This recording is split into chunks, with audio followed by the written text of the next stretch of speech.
Mhm.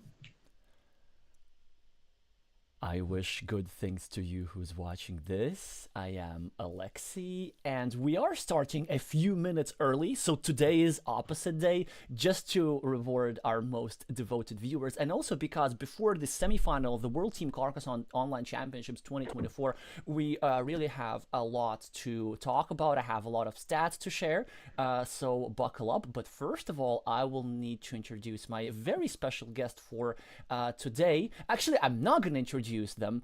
Let's see if my viewers can recognize our special guest just by listening to how you speak. So, my dear special guest, could you say hello to our viewers? Hello, viewers, and thank you very much for inviting me back onto your channel, Alexei. Inviting me back. So that's the key. So this is somebody who has been here before. Well, anyway, so somebody has to guess in the chat who that actually is. And when one of my viewers says it, then we're going to make it official. But for now, for the next few minutes, you're my mystery guest. So Japan versus Hungary Lovely. semifinals. Very interesting matchup and one that we didn't necessarily predict. So Japan, that's the team that we did expect to see in the semifinals because they are three times world champion. They won the 2021, 2022, and 2023. 2020, 2021, and 2022 installment, only losing to China in 2023 in the playoffs. So Japan is the very was a team with quite the pedigree, even though their roster has changed over the years and they have some newer players this year. But Hungary, this is, I would have to say, the surprise. This is the Cinderella story because Hungary had not only never been to the semifinals, they actually have never been to the playoffs before. And I don't think it should be such a huge surprise because Hungary had always had a very strong team. They had a obviously their most experienced player with a screen named Siegfried. That's Josef Tihon, who started playing the game, I don't know, 2005 or something like this, has been playing it for nearly 20 years. Maybe my viewers can correct me on the exact dates. Hungary. Oh yeah. But all these previous years, they have been coming short on qualifying for the playoffs. They had some tough groups, and they lost many matches 2-3 by the narrowest of margins. So finally, this year, they've actually managed to pull through multiple times, and they even in the first round of players they beat Czechia, the team who had won all five of the preliminary round games, and nevertheless Hungary managed to defeat them. So everybody likes a good Cinderella story, so I would expect that many of you will be rooting here for Hungary. But do let me know in the chat who you're rooting for, Hungary or Japan. Ivan Bell is asking, what do we have to guess? You have to guess who my favorite special guest is. So, my special guest, can you speak up again? And maybe can you tell who you think is going to win and who will you will be rooting for? Hello again. I'm delighted to hear that I'm your favourite special guest because I wasn't aware of that. So that's a nice coup. Um, I'm I'm not sure who I want to win. I just want to see a good Carcassonne, to be honest. Yeah, Hungary would be a nice underdog and upset story. Um, yeah, but it could go either way. Japan, as you say, three times winners, and only knocked out by the winners from last year. So they've almost got a very near perfect record, right? Um, but yeah, good Carcassonne, please. That's what I want to see.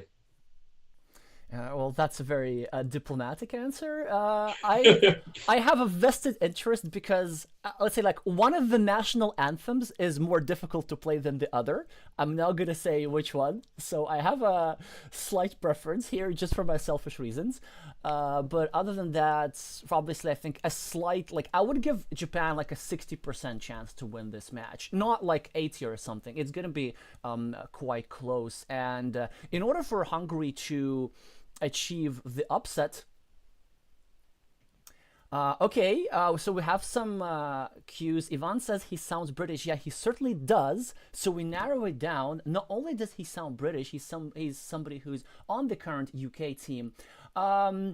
Voice sounds like the UK. Do we have the current UK champion? No, we do not have the current UK No, we champion. don't. But we do have somebody who is very I do familiar know. as and is very in a close relationship with the current UK champion. So I'm gonna I do know the current UK champion, yes. yes. And they beat me on route to winning that title. So yeah, very well done to them. I'm very pleased for them. Oh, did they steal the yellow meeples from you again? No, I didn't actually. This time, yeah, I got the yellow meeples, but actually, it was an inverse of we played last year as well, and it was kind of an inverse of that game in that this year that person got off to a great start and I was trailing, and then I tried to increase some variance to try and make a way back into the game, and there was a monastery spot, and my opponent, the person who won the UK Championship, drew their monastery on the same turn as me, but as in the turn before, so they got the 9-point monastery spot, and that accelerated their lead. And basically, this inverse scenario happened last year when I played them, and so last year I benefited, and this year they benefited. But yeah, they played very well on the day. So I'm very pleased that they were able to get the win this year. And hopefully that's given enough clues to everybody without saying any names. Yeah, So hopefully, yeah, but we still haven't we're still got an waiting. answer. So I'm going to keep it for a couple more minutes. So yeah, so again we know British, very much related to the reigning UK champion, and yes, there we go. It is indeed the brother of the reigning world, no, of the reigning UK champion. Let's not get ourselves, let's not get ahead of ourselves. There's still a few months before that. The brother of the reigning UK champion, and also happens to be the reigning world champion of Carcassonne, and one of the MVPs. I think currently the MVP of the British team at the WTCOC, Matt Tucker. So now, Matt, Hello. you can properly greet our viewers with your actual identity. Hello, Whoops. viewers.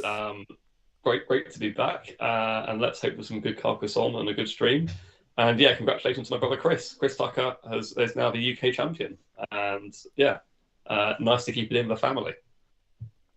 Yeah, it's the nepotism in Carcassonne is just something else. Uh, so obviously you're now well, at least there are three instances of famous Carcassonne, Carcassonne brothers. So obviously you're gonna go as the reigning world champion together to attend with Well, there's actually kind of a bit of a spanner in the works, which got announced on the Carcassonne WhatsApp group, which is that my brother's expecting to be a dad, and his baby's due literally the day before the World Championships finals in Germany, so he can't really go, sadly. Because yeah, I'm sure everyone can understand why. So yeah, I think it will just be me flying the Tucker flag in Germany this year. Sadly, although it would have been like lovely to have both of us there and potentially face off in a later stage. But yeah, congratulations to Chris and his partner Rosie for that news, because that's wonderful news, and another meeple in the Tucker family. Well, yeah, certainly great news, and interesting that like everybody here there is somebody who wins the national championship and cannot attend the Worlds for that exact reason. Last year, that was the captain of Team Portugal, João Margarito. So this is certainly nice. Anyway, let's start watching the games, as I believe it should have started right now. And we actually agreed with Matt in advance that we will be watching table number 3 because it's a very even matchup between ATRT of Japan and ITER of Hungary. So I've already turned on the game, and it does look that they are playing pretty fast. Yeah. Just 1 minute, okay, a couple of minutes passed in the game already, only 54 tiles remaining. So 17 tiles have been played. The Hungarian player is playing the red meeples, which is one of the colors of the Hungarian flag, so that checks out. And 8 points on the scoreboard. Also a reasonably early farmer over here, which already controls 2 cities.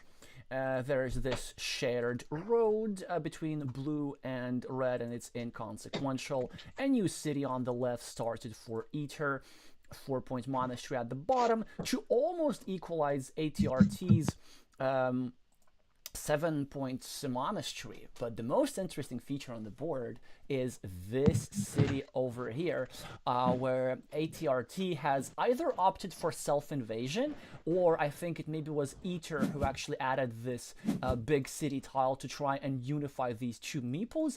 And this is a very, very high variance feature on the board, because either ATRT is going to finish the city maybe with 2 triangles and a dagger over here and get 16 or 18 points for it, and with that probably a very good lead, or Eater is going to block this square and ATRT is going to have 2 of these meeples trapped for the rest of the game, and with that will be at a massive meeple disadvantage. So we are about to see the decisive events in the next few moves, as Eater blocks this square. Well, not blocks, but restricts the square to a dagger, and there are only 2 tiles that fit into the square, because one of the dagger tiles has already been used up. So some alarm bells should be ringing for the Japanese fans. But let's say, Matt, assuming that ATRT does draw the dagger, does successfully defend the square, then whose position do you prefer? Well, I think it's difficult. I don't mind red because red's already got the boards. That feels they've got nice.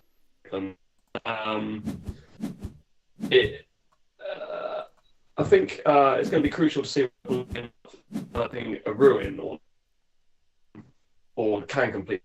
But what I mean is that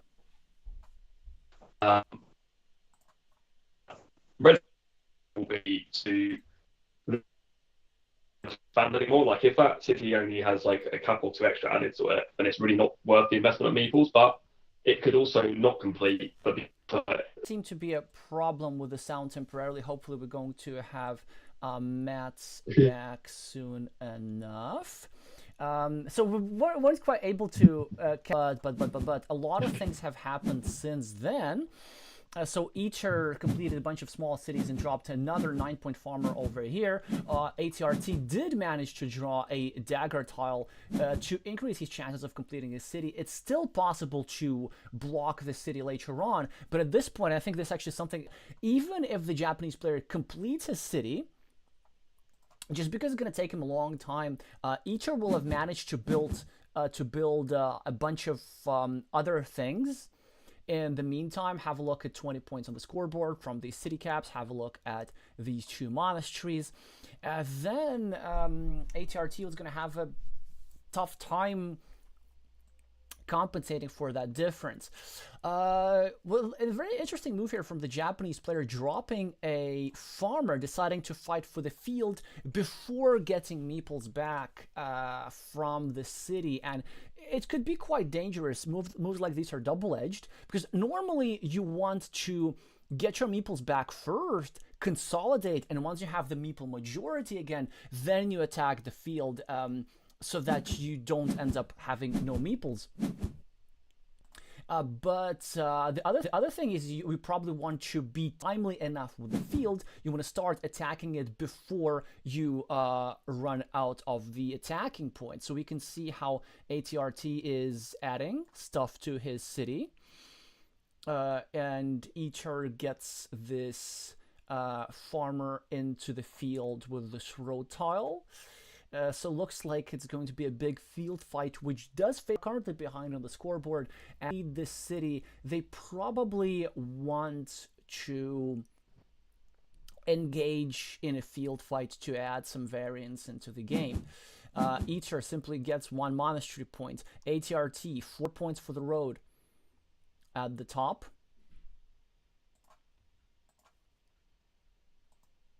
So...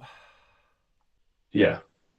The screen seems to have frozen for me, so I can't see what's happened after blue placing that. Oh, there we go. It's just updated. They've completed it. Very nice. Okay. So, yeah, blue gets it down and a farmer, which is really what they wanted to be doing, as they've decided to fight for the field. And now they are ahead on the scoreboard by 9 points. Also preparing a monastery spot.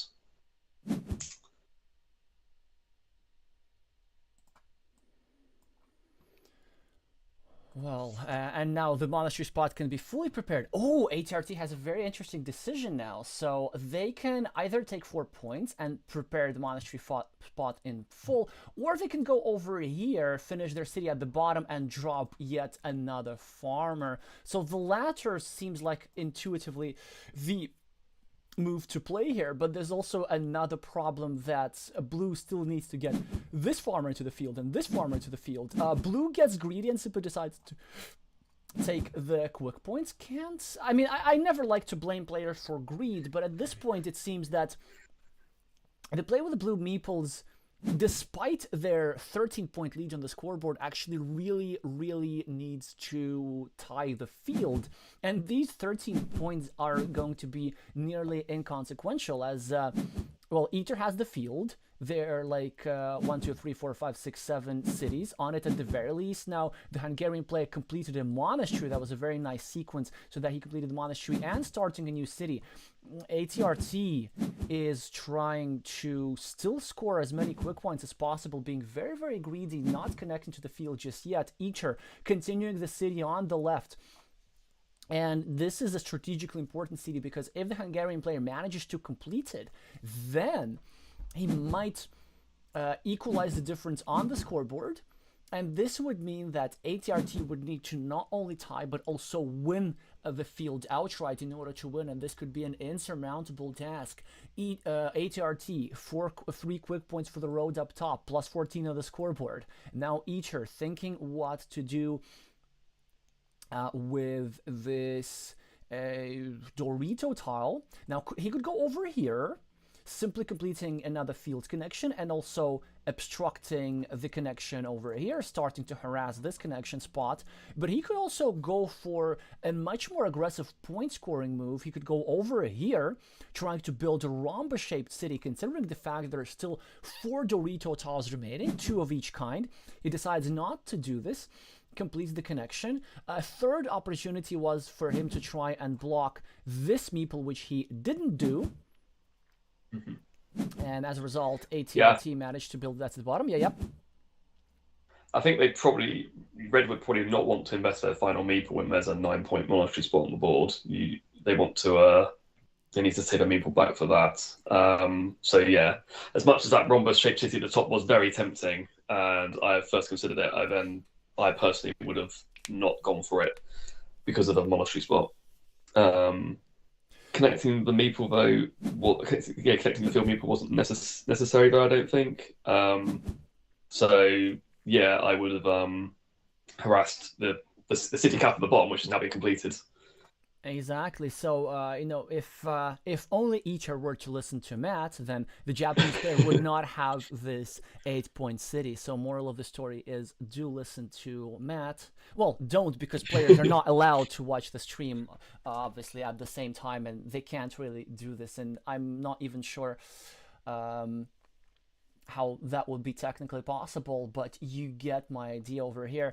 Regarding the monastery spot, by the way, so I'm wondering if you're red, if you get the last remaining monastery, because there's only one, do you even put it over here? Or do you simply try to block this square and simply not put this monastery over here in order not to let ATRT into the field? I think you just take the 9 points. 8 points. I mean, it depends when it comes out and how the board texture is then. But right now, if it comes out, I just put it there and get 9 points. Yeah, right now I probably would because right now I would because well it's 8 points because it's 9 points and you add one more Sure. point to ATRT, but it also gives ATRT a meeple back, and the question is, are 8 points really worth giving your opponent back a meeple? The answer to this question is probably yes, because ATRT has already 3 meeples on the board, which is like way too many, if you ask me. So the fourth meeple is pretty much inconsequential this late in the game. Also, I've noticed that ATRT is really trying to do something unusual. So I'm not sure what this move is. So they're not connecting to the field just yet, and maybe their idea is they want to try and win without the field somehow. Maybe they want Yeah, to create a small field over here for 6 points and just allow red to have the bigger field, and they just hope to outrun red. What do you think this move was, Matt? yeah. Well, so now that meeple, the blue meeple in the middle now needs that monastery to connect. It does seem like, well, they're either trying to create a new field connection spot off the bottom at the very bottom to bring in a third one, or they are trying to hedge their bets and bail out and not connect to any of them. Um, but it's risky. Is that going to be enough? It's 21-point field, I think, for Reds. And so Blue's currently on 12 points for fields. And so, yeah, so that actually puts us all like very equal, doesn't it? Because the road's tied. They got a monastery each on 8 points. So, yeah, it's like it's a dead heat. They're equal, right, at the moment, without any connections. It is indeed equalish, and ATRT has the extra meeples, and meeples can be Yeah, converted into points later in the game. But then I'm thinking that a lot in this case is going to depend yeah, they're blocking. on the road monastery, right? So on this on the regular monastery, I mean. So if red draws it, well then red will score not only 9 points for the monastery, but red will also eat up this blue meeple, scoring 6 extra points for this field. So that's a 14-point move potentially for red, and surely this would win them the game. Yeah, it does indeed seem that blue is going for the self-block idea, which I love normally, but I don't think it quite worked that here, and the Hungarian player recognized this, because look at this. Eater just drew the Dorito tile, which could have been put over here, and if Eater had the intentions of eating up this field of 6 points, then he would have gone over here and let this meeple into the field, but he didn't do that because they know that blue still can a chance to invade the field in the future. And one thing I kind of question about blue's plan over here, well, first of all, it's just really like an elaborate way to make the game come down to this one monastery. But second, I think that blue had a chance to equalize the field when finishing his 8-point city. He could have simply dropped a little farmer over here, and I wonder why he didn't do that. And then with back-to-back tiles, it was completely possible to sneak it in. So just imagine the same position, but this tile is not here, and there's a farmer over here, and then HRT would in fact be threatening to get 2 meeples into the field, and maybe even a third one. Yeah, I think it comes back to that move where the monastery spot got prepared, where the Japanese player had the cap, the dagger, and chose to take the 4-point city rather than complete their city at the bottom and drop another farmer. I think that would have been my way of going about it, because that's what it's just good for. In my opinion, it's good enough for red anyway. Once you make it a 9-point drop monastery spot, so yeah. I think Red's been low on meeples for most of the game, so it would have been Red would have found it harder to drop the monastery, and if they don't get the 9 points instantly, they have to get only 8 and wait a turn or several turns to get the monastery back and go meepleless. It's tougher for them. Yeah, and now Blues played a very interesting move where they put their monastery right next to Red City, and it worked instantly because Red couldn't complete their city. Are there any tiles still to go there? I think is there still a vanilla? No, they're all out. Um, Yeah, so that was a really strong move by the Japanese player, and even if there were some city tiles, well, okay, so there is at least the other right. the other dagger. Like you still get the 6 points for the monastery, and True. you still forced Eater to waste a Oh, here tile. we go. So here's the Japanese player. He should do this. He should do it. Because like even though he will be losing points for this farmer, he'll gain more points for the monastery. Okay, he's gonna lose 6 points for this farmer because this farmer is going to get eaten up by this more persistent and aggressive agricultural collective. But 9 points for the monastery and the 10th one for this monastery and the meeple back. I mean, surely this has to be an instant move over here. And this move has an additional perk of protecting this farmer from eating up. Well, actually, this farmer doesn't really need protection because I don't think there is any tile that goes into this square. Or is there? No, there is. There's still a dagger remaining that goes into this square like this.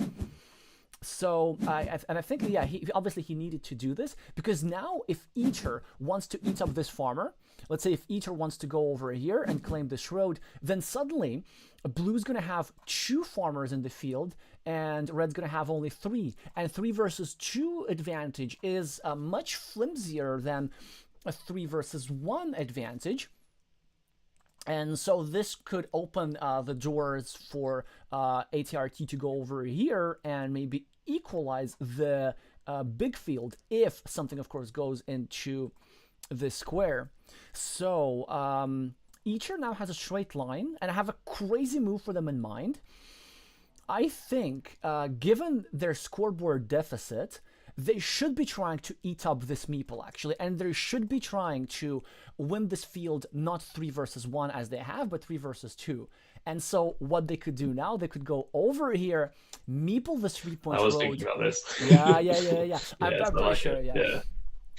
Protect the square, and then when they get the dagger tile, they can get a meeple on the 4-point city and prolong their road up to 7 points. They can expand their field up to 1, 2, 3, 4, 5, 6, 7, 8, 9, 10 cities, and that would be 30 points. And surely in that case, this would be sufficient for a victory, but they don't do that. No. Oh no. Oh, it hurts. It's so painful. Yeah. I don't think that's how you win the game. Yeah, so the main problem with this move, okay, so like the idea is attacking. Basically, a 0-point move. It's a 0-point move, yeah. Problem, Problem number 1. Second move, you're attacking the field where you have 3 versus 1 majority. Like it's a lot. Okay. If you're going to attack this field, then maybe don't go to a connection that's easily blockable, because there's this. It's very easy to put a crossroads or a curve to make sure that this meeple cannot connect into the field.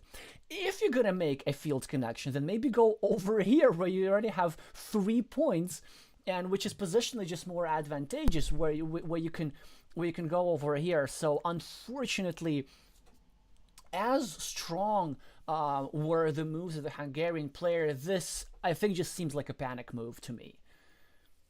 Yeah, I agree. And yes, actually, yeah, taking the farm at the very bottom is not bad at all. As you say, it's instantly 3 points. You can maybe connect in 6 points, and that's not bad. And then if you're trying to gobble everything up, then you got that protection by having that 4 people in. This just I'm afraid it doesn't really do anything for red, and it feels like a 0-point move to me. Like literally, and also at the end of the game, it'll be worth 0 points, I think. It will be worth 0 points because like it doesn't even matter if that guy makes it into the field or not.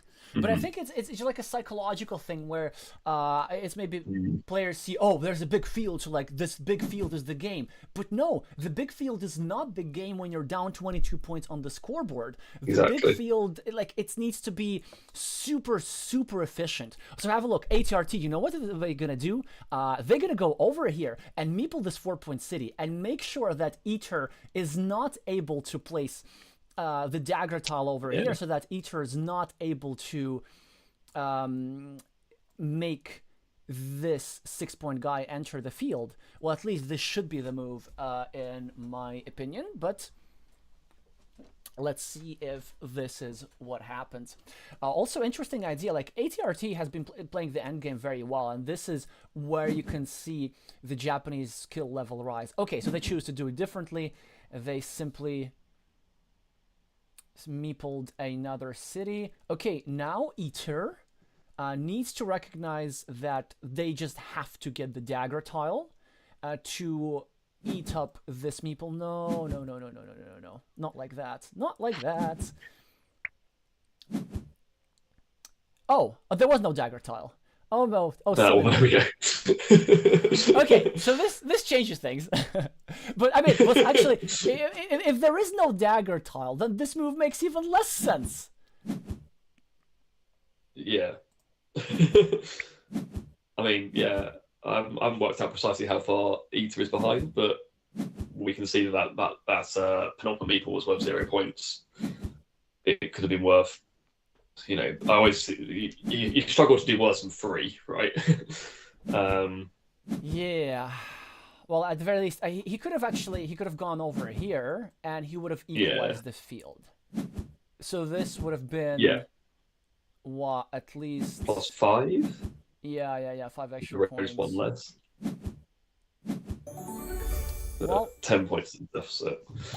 So yeah, would not have made a difference, but still, like when you're down on the scoreboard, you have to recognize that the field is not enough. Like you need the field and then some. And so excellent field play overall by the Hungarian player, but the and then some part, that's the fact that was missing into the game, and as a result, this big completed city and of course the winning coin flip for the monastery is what helped the Japanese player win this game. And earlier, the idea that I was skeptical about over here with the self-block actually ended up working out pretty nicely.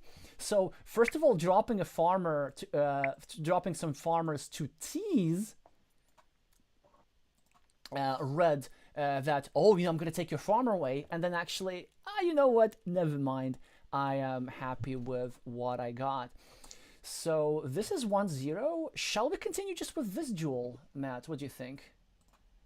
I don't mind. We can do. I'm just having a look at some of the other scores. So I've got that Should has just beaten Valix in the first game of their duel. So that's another point for the Japanese. Is there any others coming through? And yes, Haro has beaten CSZS as well. And let's see if I've got any more. But hang on, there's a tie between Robil and Snow Island. So who went first? Let's have a look. Robil went first, so Snow Island gets the opening point there as well. So it's going very well for the Japanese. So just Siegfried has not finished on game 1. Siegfried not finished? Who would have thought? No. I mean, some people would like the idea probably of myself playing Siegfried in the final of this tournament and doing a marathon stream that lasts all day probably to get that duel done. I'd love that. So yeah, so all the more reason to either root for all the more reason to root for Hungary there. But also I think Hungary needs a bit of extra support to make this match a little bit closer, because I mean I expected that the Japanese would have the edge. I just did not expect it to be this one-sided after round 1. So let's see if Eater manages to equalize the score, because they have to. Reminder, it's a best of 3, so if Eater loses this game, then the duel is over for them. Well, things are looking good for the Hungarian as they get on the scoreboard with 8 points, indirectly continuing their little road. They have an equal number of meeples as their opponent. They got the first 5-point monastery in their center. ATRT has 2 cities open, trying to build efficiently, and they have a wonderful road over here, which is about to get completed, slightly obstructing this little guy. and 13 points on the scoreboard, +5 for ATRT. Eacher gets a straight line, continues his road indirectly, well, kind of starting to harass this little city as well. So I'm pretty sure a 2-point move here is in order. Players making all the standard equity moves, +7 for ATRT. I don't know. Would that tile go better one to the left, though?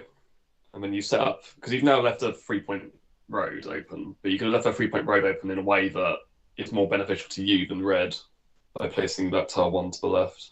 Oh, I like this road because I think oh, that's interesting. So I think the idea behind this move was basically to obstruct Eater's road, and for example, to take away such tiles from Eater as the 4 Doritos with the road, or the triple city, and also Eater. Well, okay, Eater got it both ways, but when Eater got the curve, they didn't even take the 3.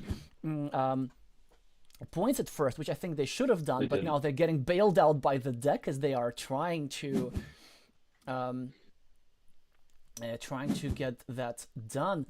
Oh, what's an interesting move. So very quickly the Hungarian players playing. I'm kind of surprised. ATRT, first of all, meepling an unappealing looking city at the left, but suddenly now they're turning it into something decent, as presumably a Dorito tile could go over here. They could try and finish up this city. It's exactly what they're trying to do. Each are now attacking the city and dropping a farmer quite wisely. But still, this attack is not complete. There's still 4 Dorito tiles that can finish the city for ATRT in one move. This farmer is excellent, because it is in a very open field, which has like 4 open cities, well, 1 completed cities and 3 open cities.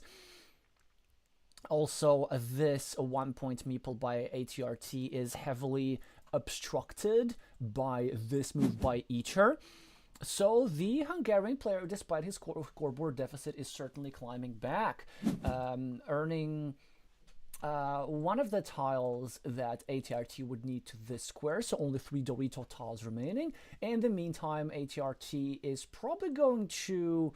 I'm not sure if they're going to finish their city. Oh, no, of course they're not. They're abiding by the principle of 2 cities, trying to obstruct Eater. Of course, this is not going to work, as immediately a dagger tile is drawn. Actually, the final dagger tile. There are no more dagger tiles of this kind with the right turn. ATRT gets their beautiful 14-point city down. 16 points extra on the scoreboard. Eater gets a farmer and drops a second farmer here, which is a bit iffy. I think it has to be a bit of a mistake, because this second farmer gets blocked, and it will now need to some work will need to be done in order to justify this farmer, so it will need to climb around overall here up top, which is why as Eater I would have dropped a farmer over here instead upon the completion of that city in the much more lucrative 6-point farm. But now the interesting question, we have the road monastery and several strong places to play this. Where does this tile go, Matt, if you're the Hungarian player? Oh, it's a very good question, isn't it? Yeah, that's okay. I was trying to work out how important it was to and back-to-back road monastery, so we get our second choice as well, possibly. I was trying to work out how important it is to get this field people round. Possibly it could work. Yeah, I think actually, yeah. They're spreading themselves a bit thin, though, if they end up with a third monastery at the top. So that's why they've stacked them. Do I like that orientation? Not sure. I don't like the orientation, but I like the placement. No. Yeah. No, Eater, no, not there. There was such a wonderful place to place this tile. 3 points for the road and leaving a city cap in your field. Because the idea behind this monastery, it was just a pure equity move, trying to set up a 3-point road and trying to expand his field further. Because once a road goes there, this castle and potentially this castle, it will all go into the big field. And now ATRT decides to fight for the field. This is fun, but Eater manages to finally get a tile that will help his meeple circle around into... Yeah, they now need road tiles like everywhere. They need road tiles everywhere now. And it's Exactly, going to take them a long time to exactly. get that farm around, which is why I felt it was perhaps worth considering. Yeah, putting the monastery at the top to help to start that process off. Um, and yeah, but I think it boils down to that. I think we both would have blocked Blue's single point city meeple with the vanilla cap, which he has farmed on instead, or a red player's farmed on, and that's where that whole sequence has worked out very well for Blue because yeah, Blue eventually got the starting tile, got the meeple back, and then Red is now having to work really hard and use tiles maybe slightly inefficiently to loop this farmer back round. Now, oh, it's Blue with the curve, yeah. Actually, I think blue is not necessarily going to even go over here.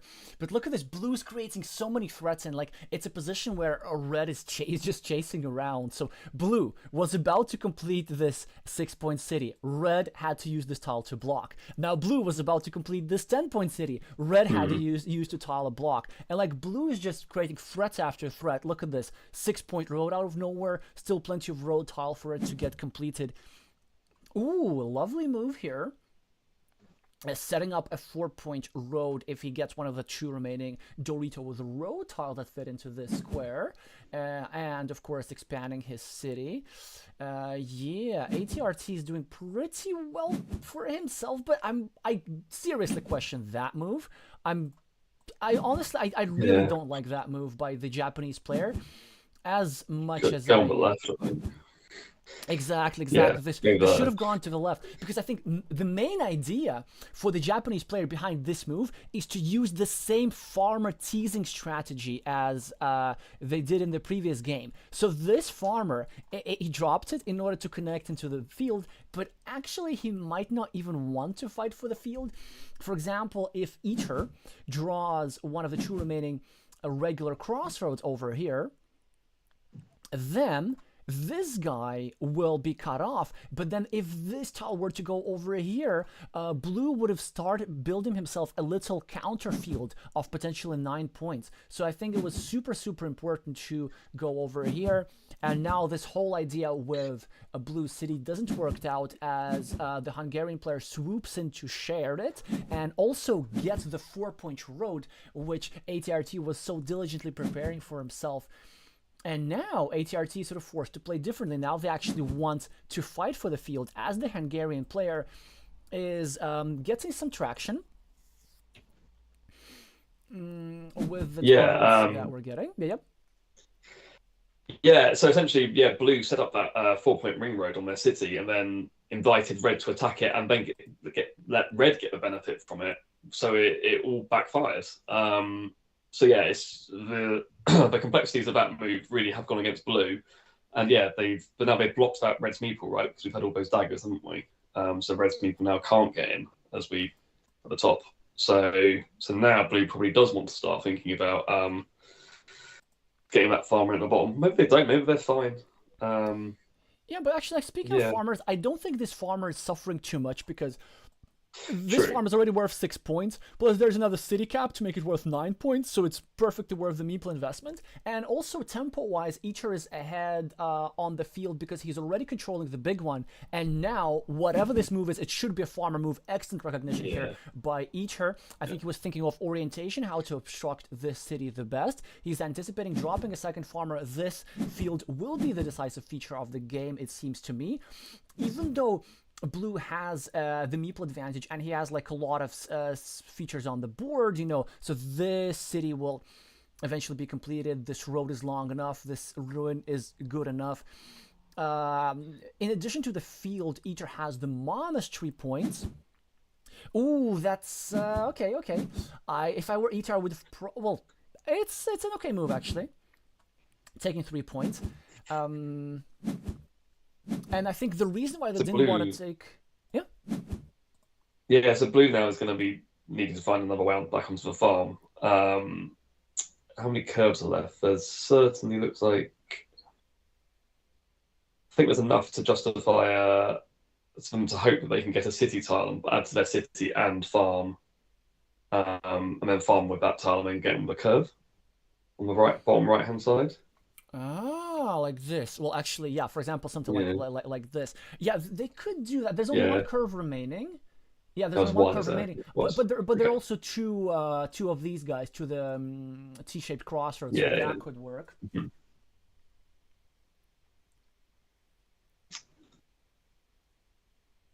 Hmm. Yeah. But actually, I want to address this move. So Eacher sort of invited ATRT into the field, and it could look like a counterintuitive move. So why did he take 3 points for the road here and not here? And I think the reason for that, he wanted to prevent ATRT from going over here earlier, dropping a second farmer, and then using the curve to connect two meeples at once into the field. So that was the threat, which has now been eliminated.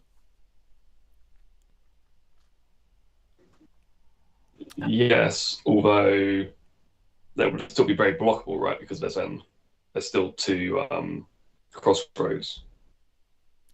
So red That's would then just need to draw true. crossroads and then make blue very sad with two farmers cut out of the Well, field. actually, not that sad, because imagine this: Crossroads goes here, It could still and come then around. It could, yeah, yeah, yeah, it could still come around with a curve plus a straight line and a 4 point road. So there would be multiple possible ways how to make get these farmers into the fields. Well, the crossroads it is indeed drawn, and not the easiest situation. So as Eater, do you just use the tile to simply get out of harm's way and get this farmer into the field? This is exactly what he does. We're road tiles also running out in short supply. ATRT playing way too quickly. I'm not sure what that move is about. I think if as ATRT you just go for the field. No, why not just go over here and try to drop a farmer like this and maybe hope to connect here with a curve and here with a crossroads. Surely there must have been a reason for that. Currently, Eacher 1 point extra on the scoreboard and a majority on the farm. yeah. Although they have to get the curve to connect the one with the blue farmer at the top, and then so if they're getting that, then you're saying they have to get the other T junction. Only the T junction fits in crossroads. Fits if you farm at another bottom. So they're needing two very specific tiles. Well, not So their that odds aren't specific, because also great. a straight line goes over here. Because this Oh, guy can sorry, enter into the misspelled. field Yeah, through that okay. way. Yeah. Oh, yeah, okay, yeah. So then they would just need to get 2 out of 3 tiles, which is normally like it's not True. that bad of a chance. It is something like around 40%, depending on the number of tiles remaining. And at least like this game is also about creating threats, because like the worst thing that could happen if you drop a farmer over here, okay, you've wasted a meeple for 3 points, but it's not really that much of a waste, because there were ways how ATRT could get a meeple back. For example, with this tile that Eater just drew, and ATRT decides to continue his city and not to connect to the field just yet. He decides that it will be enough. Okay, so now Eater needs to spend all his time. I think there is a winning move, sort of, kind of. At least I can see a 66%er. So Eater needs to decide, does he have enough points to allow the farm to be equal? I don't think this is quite the case, given that ATRT is 7 points ahead of the scoreboard. So he could either just take 4 points for the city and try to outrun ATRT's idea of running into the field, or he could try go over here and get himself a 66% chance of connection. He could connect like this into the field with a T-shaped crossroads, or a 1, 2, 3, 4, 5, 6, 7, or the one remaining straight line. So the remaining tiles, if I'm not mistaken, and I very much could be mistaken, are curve, straight line, T-shaped crossroads. So all of these tiles are suitable over here for ATRT to connect, and which is exactly why he decided to take the quick points. Did he count that it's enough? I think it's gonna be very close. I think blue will slightly be ahead there if they get the farm, which they're gonna take now, you'd imagine. Yeah, and then Eater just gonna grab like 1 point or something. Okay, of course I got the tiles wrong. Of course I got the tiles wrong. So what? There was no curve, They right? play too quick for us.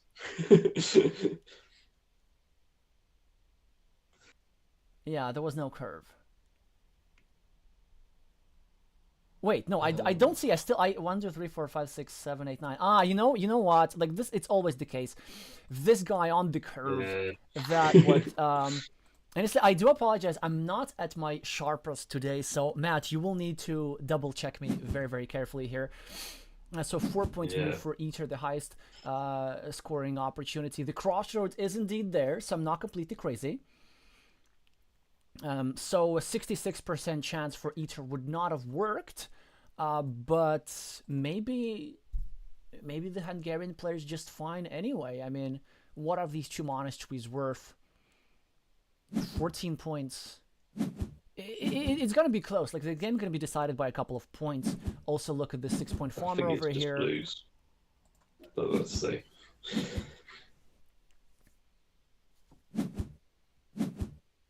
Yes, Miguel, thank you for pointing that out indeed about the curves. Getting a bit of ahead of me, but I do appreciate you checking on me. So, who has it? Oh Is it a no. 1 pointer? I think it's a 1 pointer, right?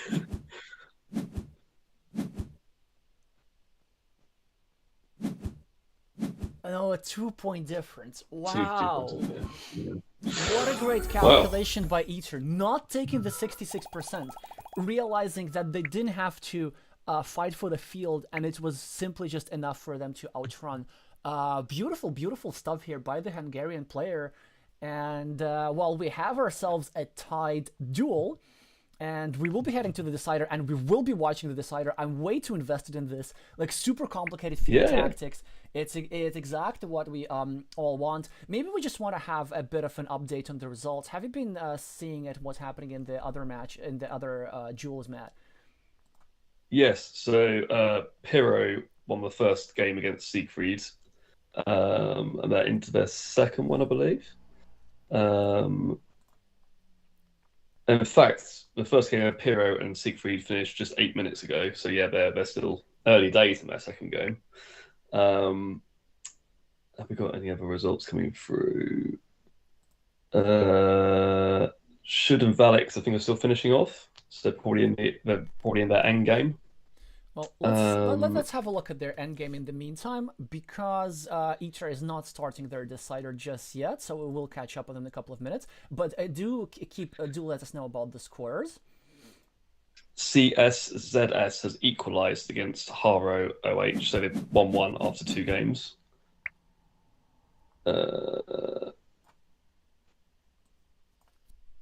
And how is Robil and Snow Island doing?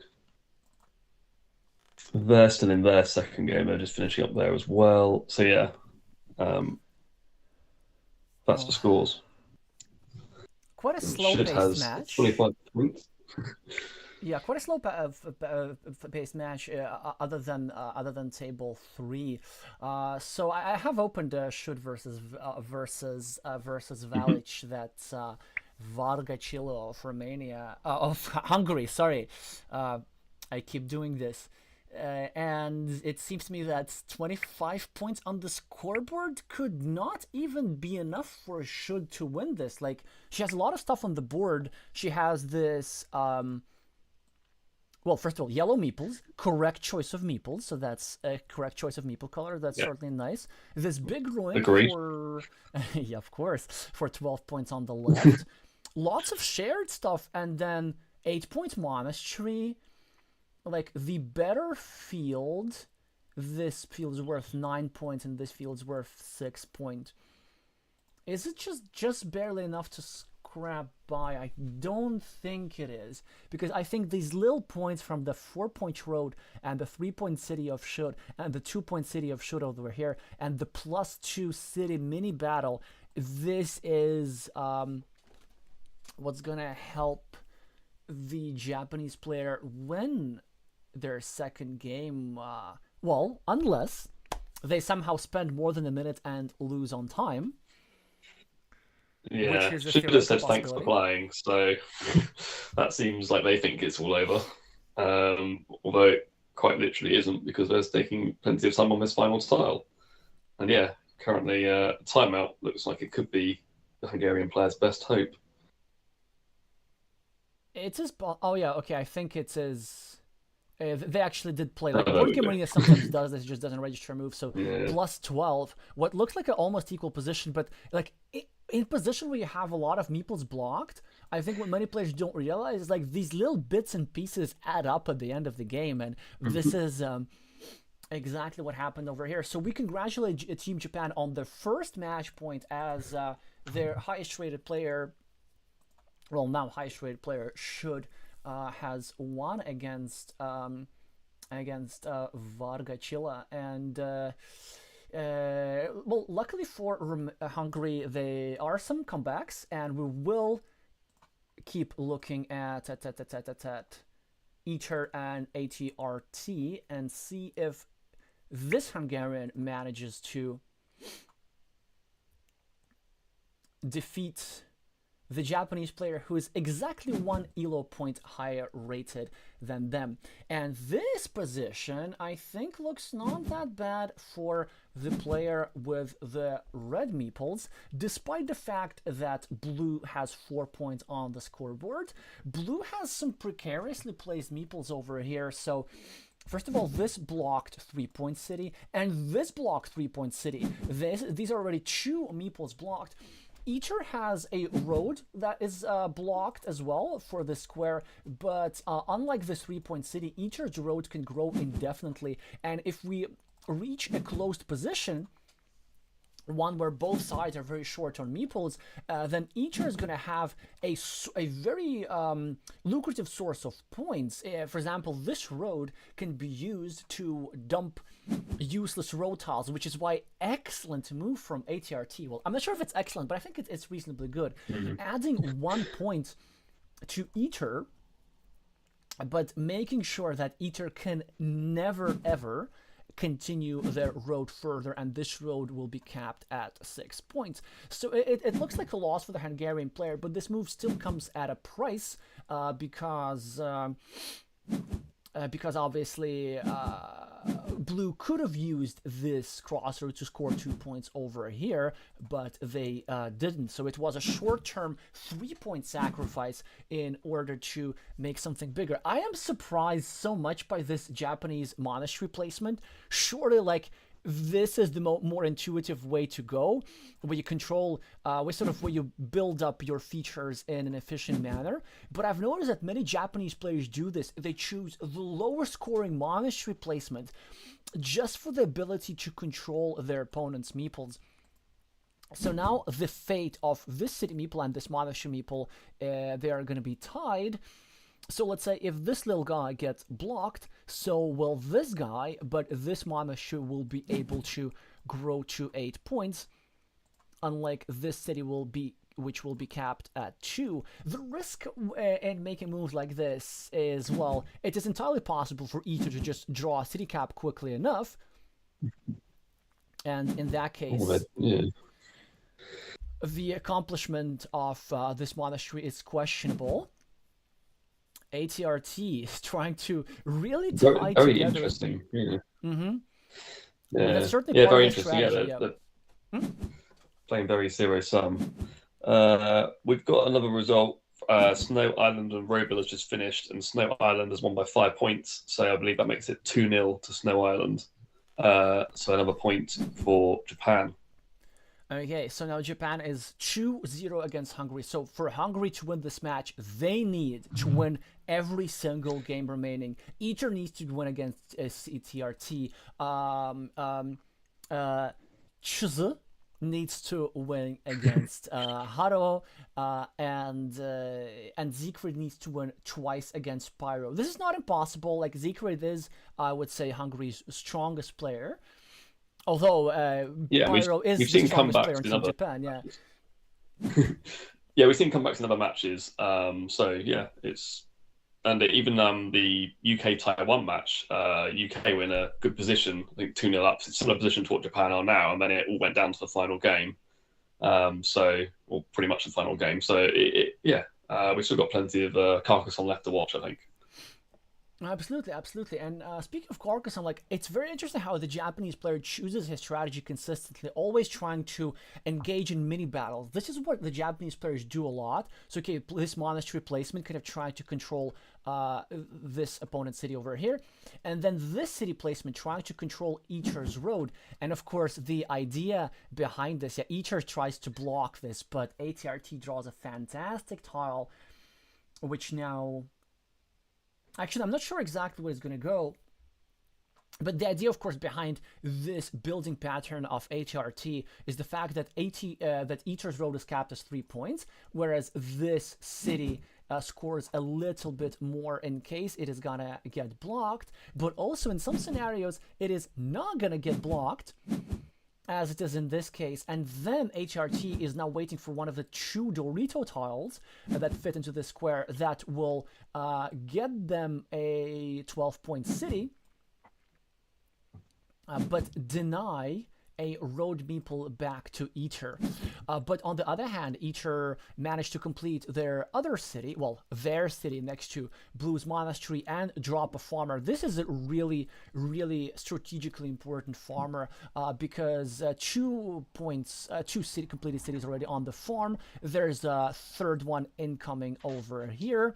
It's very easy to connect these 2 farms. Then it's very easy to build a 5-point road with 2 curves, bringing in the connection to this farmer as well, or to get a road tile over here, and so on and so on. But I think the main idea behind this farmer is to utilize the long-term meeple advantage that Eater has. Because you see, because of this blocked meeple, we assume that eventually Eater is going to draw the one remaining dagger tile that fits into over here, and then Eater will like having more cities on the field, because the side with more meeples is more likely to win the field outright. But ATRT is playing some strong moves, taking 2 points and indirectly continuing their ruin, really trying to make this meeple worth the investment. Eater now with a city caps with not many places where to put it. They could start a new city over here in a risky way. So I believe there's only 1 left-handed dagger left, so it's now 50-50. It's whether red gets that meeple back from the middle, Yep. which is quite a blow for red. Also, they need kind of the same dagger, but not obviously they wouldn't use the dagger there for their one in the top left. So yeah, they're limited to kind of starting tiles and caps with crossroads if they want to get that back instantly. It's an interest. Oh, no, yeah, that makes sense. Yeah.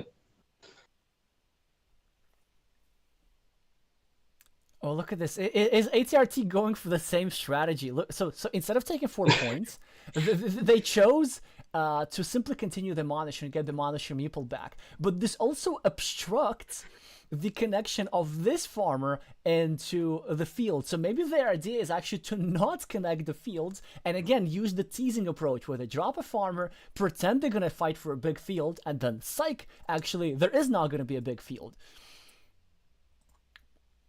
I mean, I do enjoy these sort of games with farms where you sort of half commit and you back out and save yourself a bunch of points by doing it. And I think from what I've seen so far, the Japanese players are, well, certainly they played a lot better in game 1. So yeah, I wouldn't be surprised if they're happy just to have a sort of 9. It could be a 12-point field easily at the top. Like that could be fine for them. We also got to observe the big ruin that they're building, the Japanese player in the middle. And that, yeah, they're still going to get a bunch of points when they draw a Dorito with a road. So yeah, even though Blue's behind on the scoreboard by 11, also with the Monastery nearly completed, they've got plenty of ways for that scoreboard disadvantage to sort of reverse very quickly. Yeah, I would have to say that blue just has the better position. Mm.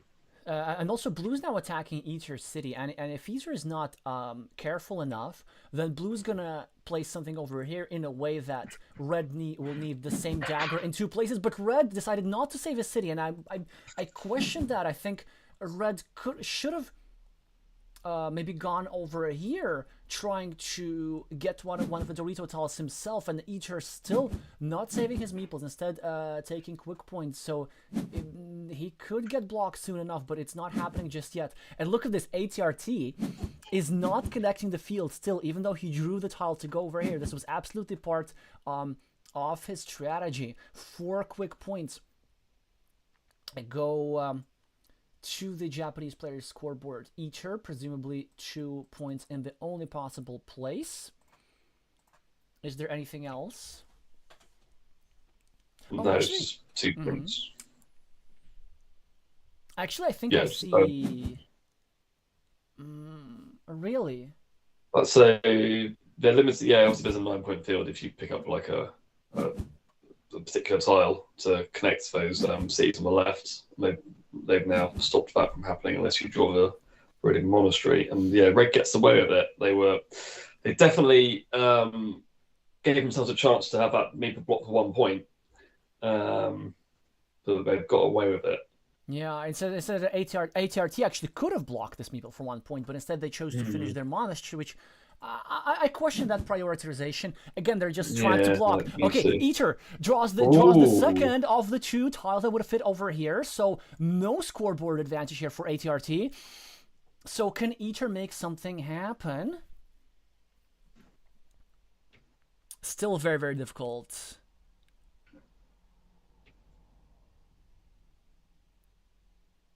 Yeah. Well, so what?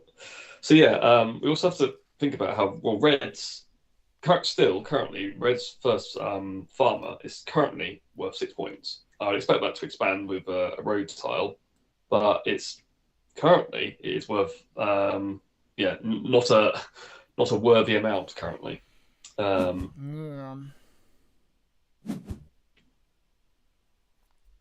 Okay, so he decides to simply...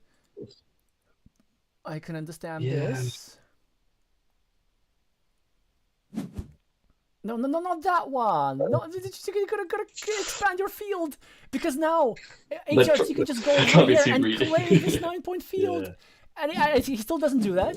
Like, nobody cares about this 9-point field.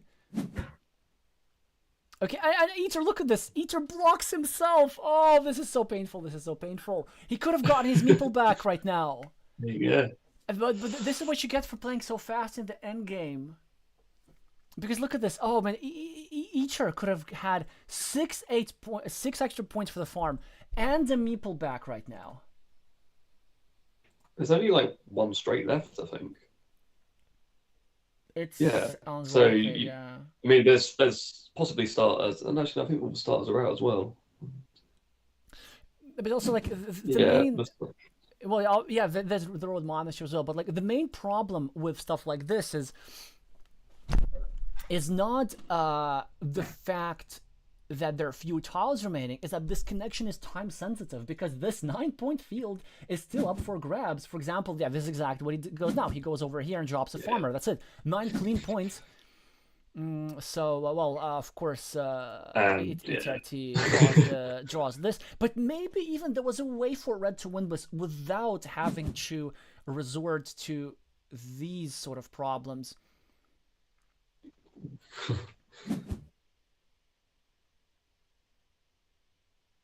Yeah.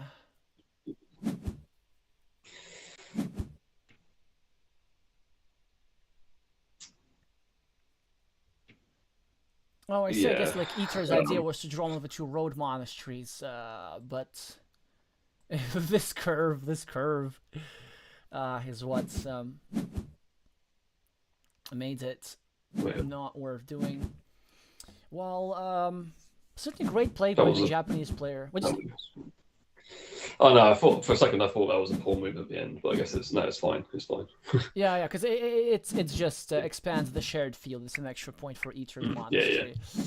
Well, GG indeed, and I think the Japanese player really deserved it. Like in key moments, they found strong sequences, and even they didn't really have that much luck. Well, sure, they got both of the daggers that fit into this square for Eater, but Eater got both of the Road Dorito toss, which would have been even more devastating for the Japanese players. So the luck sort of evens out, and I really like these teasing farmers by the Japanese players. So certainly something for our aspiring Carcassonne players who are watching this to learn. Also, if you want to, like, if you're confused with these farming strategies, because it's a big of like, will they, won't they?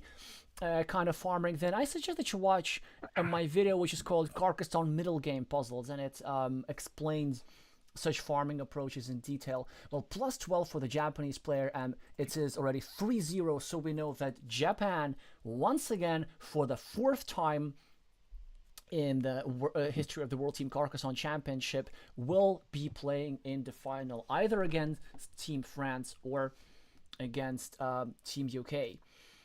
But the match is not over. We have to congratulate Japan. Congratulations to Japan on reaching the final again. I've got another score update in that Hara OH has beaten CSZS by 6 points in their decider. So that's a 2-1 win for the Japanese player. So that puts us at 4-0 for Japan. Is that right? Yep, all the more convincing. And so, as predicted, we're just one duel left remaining, which I hoped would have been the decider for that game. But now it's a question of prestige. Can Hungary get their 1 point to boost their morale? Because they're still going to have to play in the bronze medal match, either against Team UK or Team France. Yes, and that's got some a prize on it, with the winner being able to send a player to the World Championships in October and the loser not being able to. So yeah, as well as bronze medal, podium position, and all that prestige. Right. Yeah. So yeah, it's a big match. It's a big match. There is involved in it. What'd you say? Yeah, I think it's better like this. It gives more purpose to the third place playoff, and you actually, in a straight knockout tournament, you aren't really. It's hard to justify that the team that finishes fourth when you do a third place playoff is conclusively better than some of your other quarterfinal eliminations. All you know is that the team that comes fourth has lost to two other people who are in the top three, and you don't actually know if they had an easier quarterfinal route. So yeah, I think it's a good move to reduce the number of qualifiers for World Championships to 3 rather than 4. Yeah. Even though that might mean that Team UK is the one that ends up losing out. We'll have to wait and see. No, like you're gonna have to stay consistent with your words. No, I'm more than happy to say that, even if it was Team UK that lost out. But yeah, but yeah, we shall see. I wasn't involved in that decision. It's not like Team UK needs any more spots. You already have 2. Wow, we're like more. Yeah, like what are you planning to bring the entire country in? Yeah, lobby Thomas Murder. So, how's this one going? Green has a 4-point scoreboard advantage. The farms look interesting. What's a Green's? Oh no, well, Green's the only one on the farms, right? But they're not super big yet. Red has 4 monasteries, and now this city. Yeah, this city is a crushing blow. So Siegfried must. Siegfried, as the one with the green meeples, must just do something about these 4 monasteries and the 4-point scoreboard lead of Pyro. luckily there's a way to do this, because look at this. There's this interesting 9-point city, and I'm not saying ruin because it's not a ruin just yet. 1, 2, 3, 4. So there's one tile that goes over here and one tile that goes over here, so slightly under 25% to finish that city. And again, please correct me on my tile counting today, but I do believe that in this instance I am right. And I believe so as well. yeah, I'm surprised by this move. So Zekra decides to simply maybe block a point scoring opportunity, playing. Oh yeah, because he's on his last meeple. But then what does he need? What does he need his meeples for? That's a good question. So not claiming the city at the top, which I believe might be claimed by Pyro now.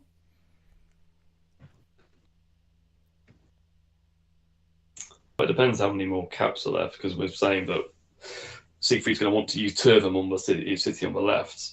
Is there going to be time to get a 3rd cap? Is there a 3rd cap? Yeah, so there are at least 2 of barbed wire tiles. Oh yeah, of course. Yeah. Okay. And I think even that in and of itself is enough.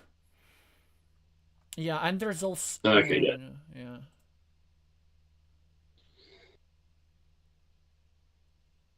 But you know what? There's also many crossroads remaining, and so I think his idea that he wants to keep a meeple for scoring road points as well. So that's the problem of having only one meeple in this situation.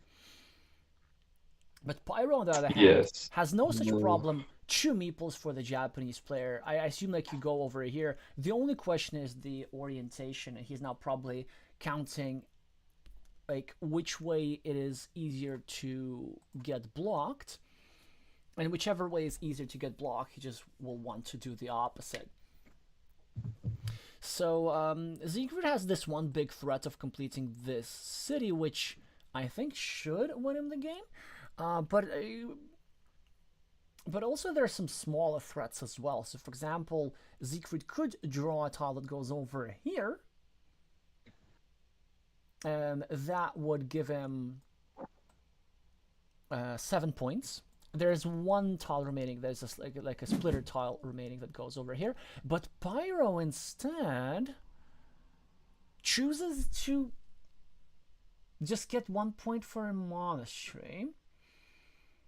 And I think it's not an accident, because he wants to get another Dorito tile. There's still 2 Dorito tiles remaining to get 1 more point for the monastery. And his idea is, if Siegfried finishes this big city, then Pyro can finish his monastery like this and drop a farm.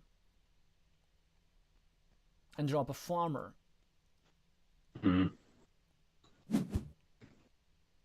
Well, actually, I wonder why Pyro didn't drop a farmer straight away. So Siegfried finally gets a point scoring tile. We'll go probably over here to make the scoreboard completely equal.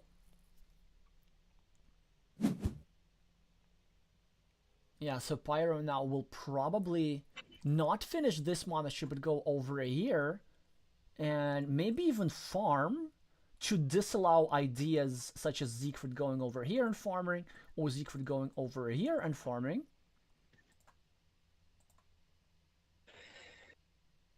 Yes. Yeah, I wonder if I'll get tempted to take a meeple back, but I think I like your idea. Yeah, but he also could go over here and meeple this 6-point field, actually. Because you see, like, Siegfried is threatening to get a curve and to expand his field up top to get the 9 points. So that was a really nice monastery move by Siegfried. Even though the square is perfectly easily blockable, it just creates the threat of doing so. And there's still 1, 2, 3, 4, 5, 6, 7, 8, 1 curve. I'm sure there's 1 curve to go here. There's still the threat though that then all the farms both farms unify, because Siegfried's got another farmer on a starting tile in the middle of the board, which would also be a way to have a large feature. Okay, so Siegfried does get the vanilla cap. And now the question is, do you go over here? Didn't drop a farmer. Yeah, Pyro didn't drop a farmer. I mean, maybe there's something that that they know that we don't.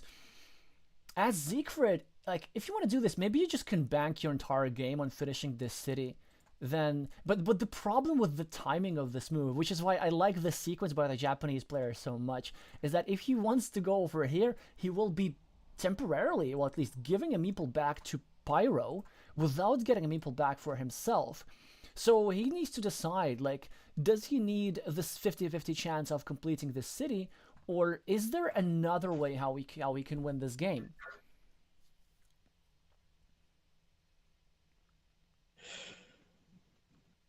Because another opportunity, for example, he just simply could add a city cap to his field and like try and get 7 points, and maybe these 7 points could be enough. And then this he wouldn't have to run the risk of giving his opponent a meeple for nothing. So the thing is though, if Siegfried puts a vanilla cap on his city and farms, then Pyro can counter farm in the sort of top left, and then would have a 6 point farm as well should Siegfried finish his city.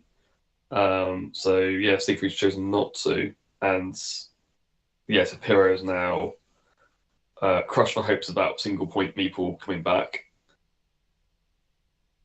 So yeah, Siegfried must have calculated that he can win without this big city, or ruin now as it is. But then in that case, I think I question the placement of the city cap, because look at this. If Siegfried were to get this tile, then if this city cap were turned the other way, then Siegfried would have been able to score these quick points, but now he isn't. And actually the only way Siegfried gets to score this city is with a city splitter tile. But Siegfried, but there's no city splitter tile. What I'm talking about. Obviously, both city splitter tiles are over here. And there are no other daggers. So, did Siegfried decide that he simply has enough?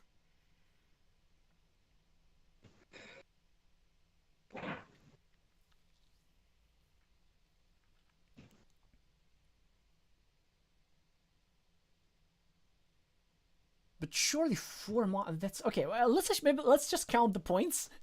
Okay. So, yeah, I'm trying to do that in my head. let's do this together. So Siegfried is ahead 2 points. Yeah. This is a 9-point city versus an 8-point monastery, so that's +3 for Siegfried. This is an 8-point monastery versus a 9-point city, so that's +7, so that's -5 for Siegfried. This is an 8-point monastery versus a 6-point monastery, so this is -7 for Siegfried. This is a 2-point city versus a 4-point road, so this is -9 for Siegfried. This is a 6-point farmer versus a 6-point farmer, so this is still -9. This is a 9-point field versus an 8-point monastery, so this is a -8 for Siegfried as it stands. I think you might have missed wrong by a couple there, but I still put Siegfried behind. Yeah, like behind one full meeple, essentially. Like, where else do you get this many points? Oh, okay, I can see, maybe. Siegfried should go over here. And if there's another row tile, Siegfried can win this big field. Yes, yeah, that's just what I was speaking about earlier. Yeah, but it's another row tile. Yeah, he's going for it anyway. Well, Pyro probably instantly going to go over here and crush. Or actually, does he have to do that? He could just go over here and simply try to score 8 points for himself. Because there's 1 city cap still remaining. No, 1 city cap is probably not enough to do that. Well, all the starters are out, so yeah, I think that feels pretty solid to me. Okay, well, at the very least, Siegfried can get 3 points over here, some consolation prize, but it just won't gonna be enough. Oh, 12-point city, yeah. Wait. So Siegfried was at -5. Now Siegfried is at -2. Yeah, I should have scored 3 points over here, and Pyro is gonna make it +6 again.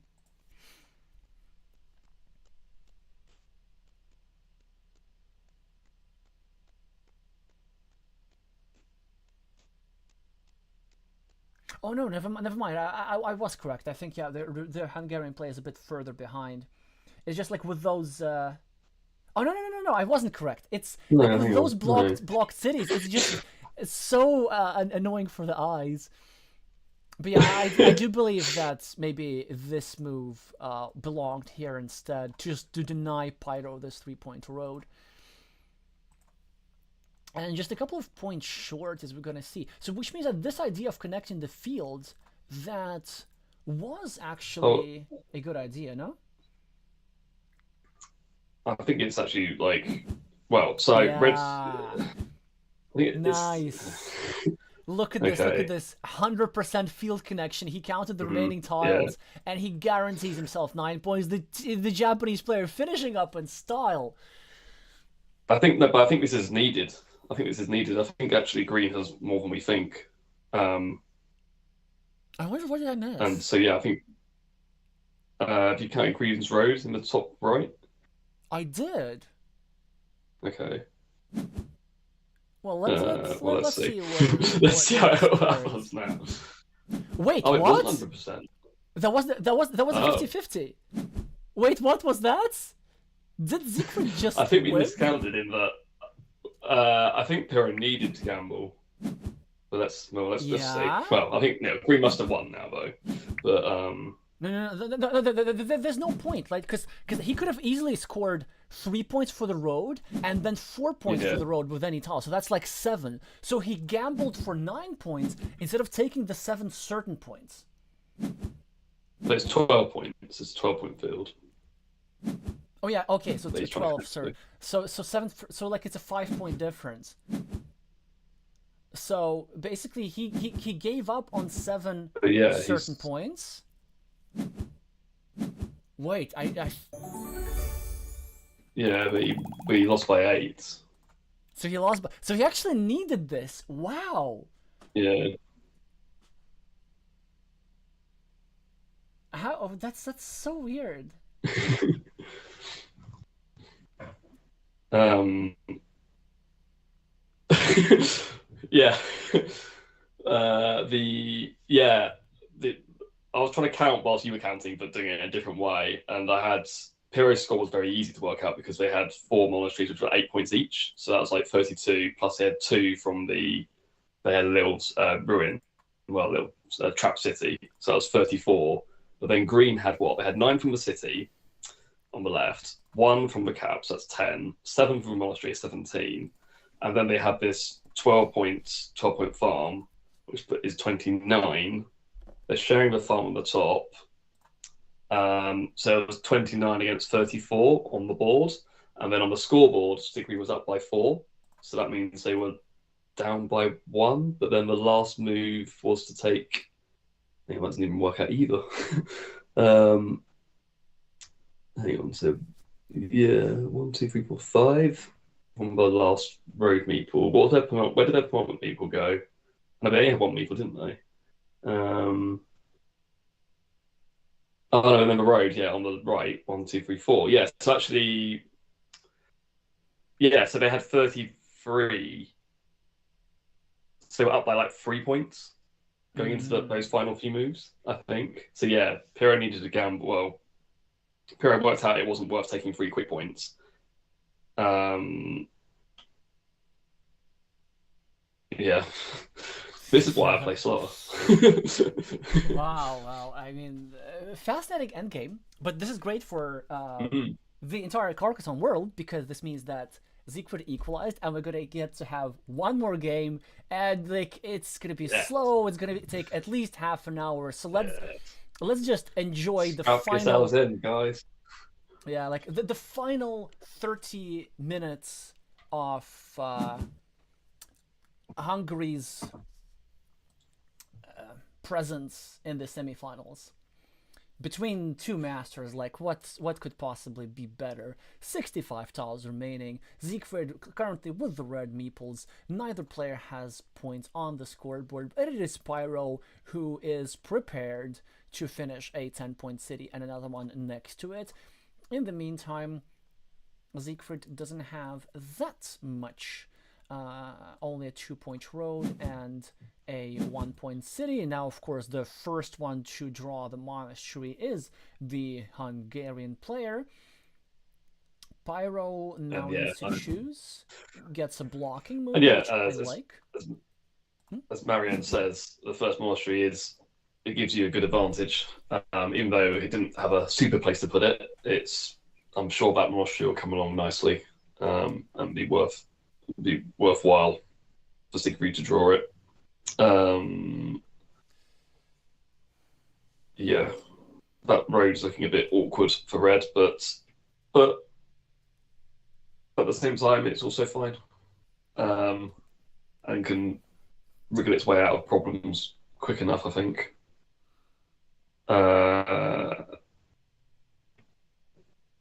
Yeah, so green goes to the neutralizes red's little cap. Says if you're going to complete your city or progress that city cap, you're giving me some road points.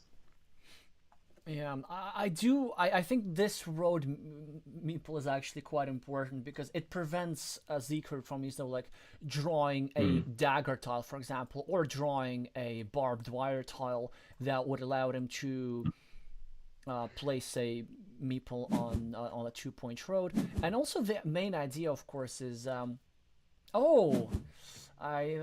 surprised kind of Siegfried sort of chickened out of this taking this city cap. I don't think, I mean, it's certainly not something that I would have done, because the problem with this move is that Pyro can get a curve and place it over here, and with one meeple control 3 meeples of Siegfried, and it's just like a very annoying situation to be in. But okay, we're carrying on. Siegfried probably gonna go over here, trying to build a lip-shaped city, as Pyro has already completed a city for 10 points as predicted and a slight lead. I do find that the splitter tile, if you end up having both parts of it and they become pointing towards each other, it often feels like it just doesn't work out very well. And so, yeah, and Siegfried certainly didn't fancy taking that on, which I think is understandable. But yeah, in this opening, it's very difficult for Siegfried to play without like putting one of his meeples in danger in some way. Like the road meeple can be threatened in a number of places. And yeah, there's that scenario which you described of Pyro being able to entangle his road meeple with 3 features of red. And in the end, red has to use a road end for green. And yeah, I mean, to be fair, where else is that tile going to go? Wow. This is very interesting. So, like, Pyro is playing like Siegfried. So this is a move that the Japanese player just played, which is absolutely in the style of Siegfried, not so much in the style of Pyro. His idea is to actually block his own 2-point meeple, but try to block more stuff by Siegfried, and he didn't even meeple this empty city cap, so that's why from Siegfried probably we'll expect a move which goes over here and start a new city, but I could be surprised. He could go over here and continue this guy. He might fear the triple city with road, because only one of them left now. And that would be so annoying for red if green manages to make that gap, that hole. Yeah, but like it's kind of annoying. I wouldn't say it's super annoying because like this meeple is trapped for 2 points, and then if red has a ruin, then he will be able to expand from a lot of side. I still like red's move over here. He just wants to leave it no chances. And now suddenly this guy is in a very good situation at this guy, because look at this. So they have 2 points each, except that red can continue this city over here if he so chooses. And in some scenarios, if red does complete this city, he'll be placing a tile over here. Look at this. Here comes the final tile, the final triple city tile. Yeah, but of course the idea over here, if red continues the city over here, he'll be continuing but not finishing. Pyro's road. And now again, very difficult decision for Siegfried. So like the equity move, which I would probably play, is just to go over here. Again, like be okay with blocking. I agree. And just try to build a bigger city on the left, but he doesn't. He doesn't do so. I was convinced that he would not do so as well. That's just like not in the style of Siegfried at all. The threat here. Imagine if this tile is not here. Pyro was threatening to draw a Dorito tile with a road, and kind of again sort of block the city together with this one, but. Well, Siegfried did get something for himself. Pyro gets 2 points, now blocks the square, but Siegfried has this 2-point ruin open, and if he so chooses, he could go over here and continue it right now, but instead he continues his other city, and I think maybe he's banking on just simply trying to complete it. Yeah, I think that's what he's working towards. It's tricky though. It's very exposed to the bottom. Actually, I would have personally preferred trying to. Well, I would have. I was saying I would have preferred what you said with the triple city tile, where you take on this cap essentially, this loose cap that's in the splitter tile, and sort of clean that off. But yeah, this has been a very interesting opening. It's had a lot of difficult decisions for mainly for red, and now green with a wonderful tile. My favourite, personally. Yeah, this is like more devastating than it might seem. It's a 5-point monastery, but it's a 5-point monastery which just controls multiple squares of red city, and it also creates a good field connection, city connection platform for Pyro to use.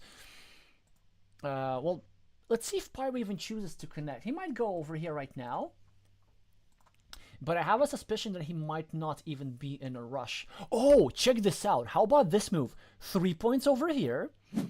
He doesn't do that. He doesn't do that. I think it's a mistake. No. City cap goes in another way. Anyway, I think it would have been such a strong move with a city cap pointed downward, so that the empty city cap is still controlled by Pyro's monastery. I don't think it's the most precise move that the Japanese player could have done.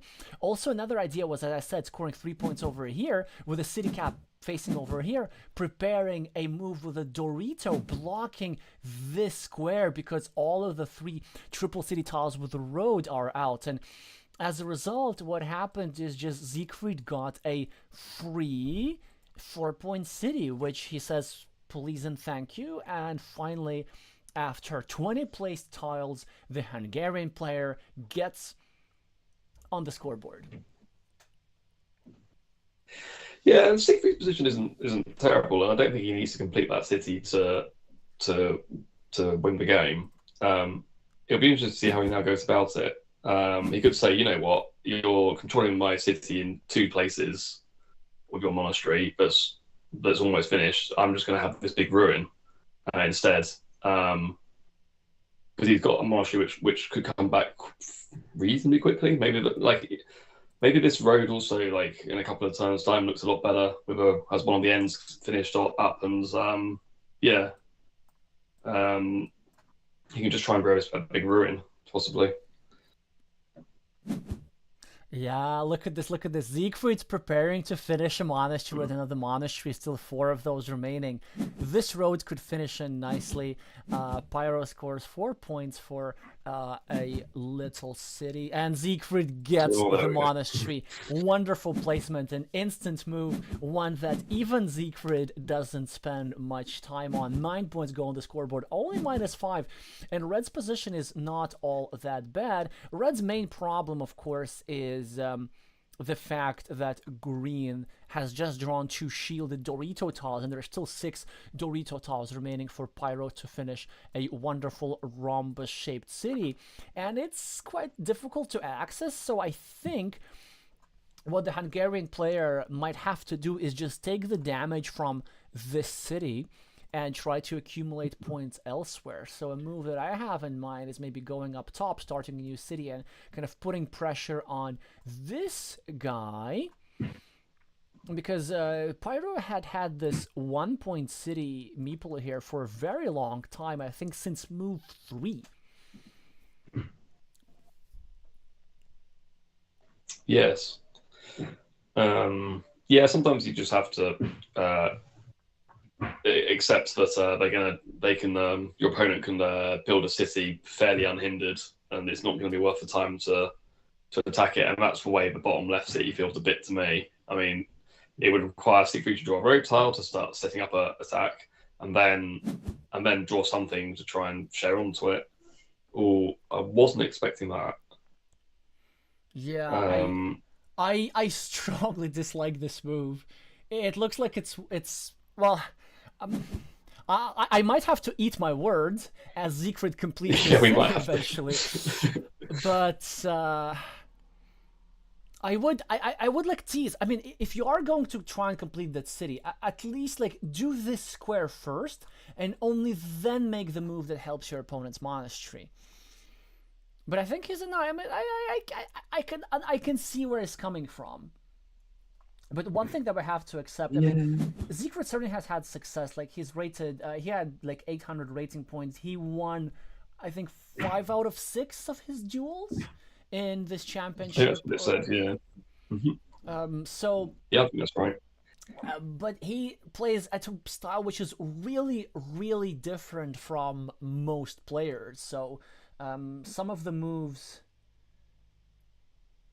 that we it'd be interesting to hear his thoughts on that move. I'm sure he's got his reasons, and I'm sure they're very good. No, I'm pretty sure. I mean, the reasons are very accomplished. yeah, I know, but like the reasons are, hey, this is a lucrative city. How about we try finish it? I only have 2 city caps remaining. Let's try do that. But actually, I can try and get his reasoning further.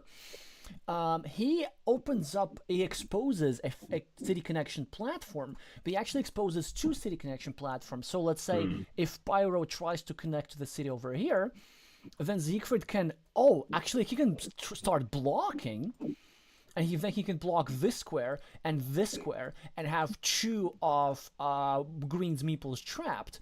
Or, depending on what he draws, he can go over here and try to connect to the city, overrun it with 2 meeples versus 1, with one of the 5 remaining triple city tiles, well, one of the 4 remaining triple city tiles, or one of the quadruple city tile.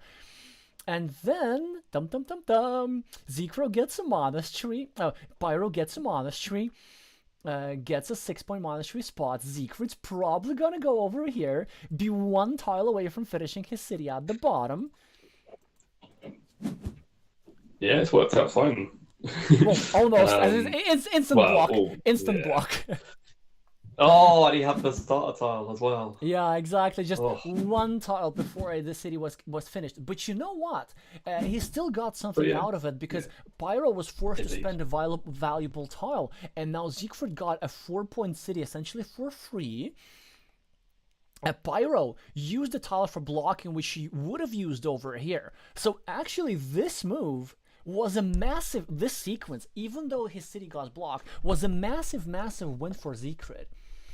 And also as a result, Siegfried created a connection platform to the formerly dangerous city of Pyro.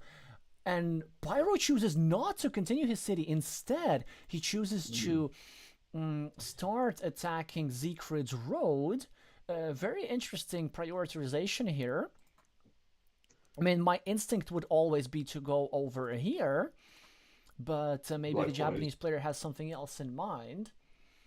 But actually, you know what? I want to continue further with Siegfried's reasoning potentially. Maybe, Matt, you and I are sometimes a bit too skeptical about spending city caps on cities which are not certain to be completed. But if that doesn't... possibly. Well, I mean... Possibly, yeah. Go on. In many situations, I do think that like we are justified, because you want to build efficiently normally. But the worst case scenario, okay, you spend 2 city caps, and the city gets blocked or something. Okay, so you've gotten 2 points for those city caps instead of getting 4 points, which you would by just using city caps for normal city building. So it's a 2-point sacrifice, but then you get something back in equity because maybe you create threats and you force your opponent to spend good tiles on blocking, as it was in this case. So the way Siegfried plays is kind of very it seems to be about creating threats, either creating threats of blocking or creating threats of completing big cities, and also responding to threats as well. So as you can see here, the Hungarian player really spent a lot of resources avoiding getting blocked as well, which is something that neither myself nor you, Matt, would have really done here. So certainly a very, very interesting approach. The reason why I probably still would have preferred to go over here, it's just the opportunity to annoy this little 1-point city meeple, which has been here for ages, and finally Pyro finishes it up, gets his points in the scoreboard. Now thinks whether to meeple the field or to meeple the city cap. Knowing Pyro, he'll probably gonna go for the city cap. Well, like I know you would go for the field, Matt, but like Japanese players tend to postpone farmers. Yeah, sure. I mean, it's the only open city cap, but then red has got places to put city tiles. Like if they get an extender tile, they can just put it on their city on the right, which then helps their monastery. So they don't have. It's not an instant claim with a like extender tile for me. So that's why that's what sways into me picking the farm rather than the cap.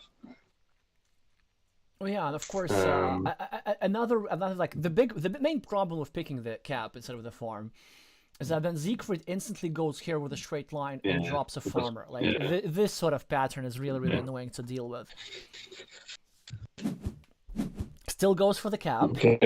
Again, I've studied them Japanese players, and Siegfried exactly gets the row tile, and now I think he's gonna go there, and then he's gonna be the first on the farm and drop a farmer there. And then this cap will suffer for a while. Eventually probably is going to emerge unscathed, which is what happens in most scenarios. Yep, exactly how we thought it would be. Oh, and a horrible tile for Pyro. This is just so painful. Because he's forced to either go over here and make it much harder for himself to complete his city, or go over here and help red immensely by adding 2 points to his city, 1 point to his monastery, and well, and that's why he decides simply not, and of course, an endlessly expanding this 2-point ruin of red. So this is why he chooses not to do this. But red now with a wonderful tile as well.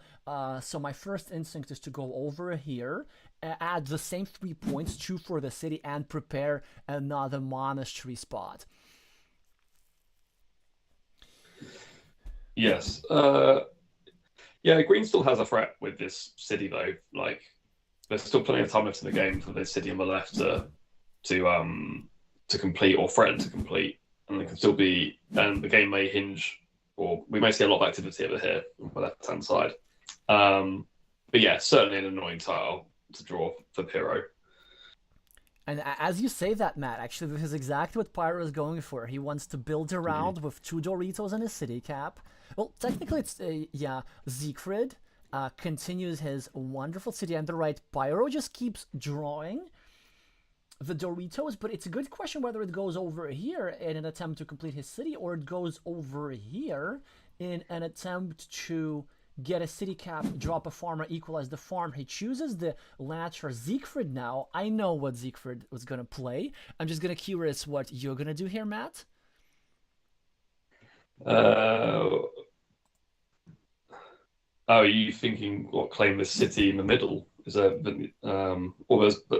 that. But I was thinking there's a chance to of city in the middle. Is there still vanillas? Enough vanillas? There are 2 vanillas remaining, so it doesn't seem to be worth it because they're more blocking tiles than they're saving tiles. And also, like, it's not something that True, yeah. Zekers generally does. This is exactly the kind of move that I was expecting. Dropping a city cap in his farm, but most importantly, preventing the, well, I would, Yeah. what I like to call the biggest threat in Carcassonne of Pyro drawing a city cap, dropping a Mhm. farmer, and going over here.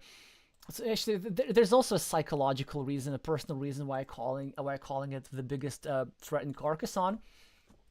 So, for a long time, field play was my weakness, especially when I first started playing Carcassonne. In my first ever World Championship performance in 2013, I was able to Mhm. achieve third place, but this was mainly due to the fact that everybody was very good at field, and I mostly won with fieldless wins. Sometimes to the surprise of my players, I would just basically ignore the farms, accumulate points elsewhere, and then my opponents would like drop a second, a third meeple on the farm to anticipate a big field fight, and I just wouldn't engage, and that way I would win games that way. And obviously now it's a much more popular approach, and now players have really learned to balance field play and play on completable features.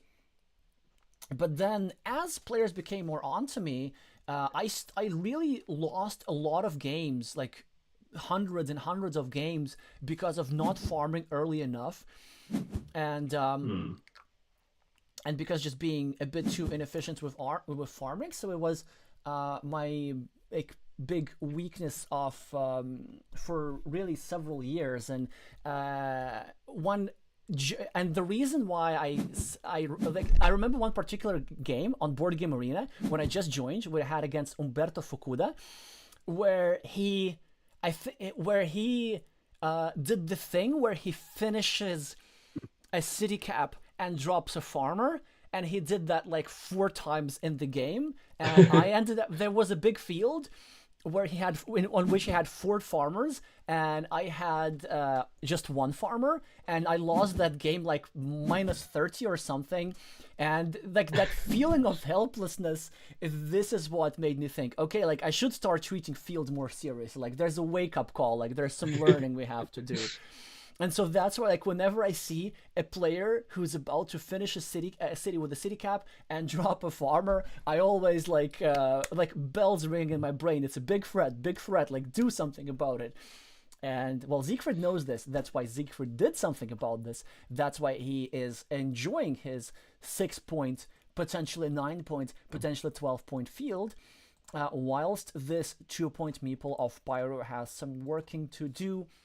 However, the Japanese player is doing just fine for himself, as I was telling you this distracting story. He successfully finished a 9 point Monash in a 4 point road, and has a sizable lead on the scoreboard. So Siegfried has some work to do. He decides to not block the city cap, to my surprise, but instead to continue his city on the own. So Pyro does get out of harm's way and gets his 6 points back. Siegfried still enjoying the lead on the farm.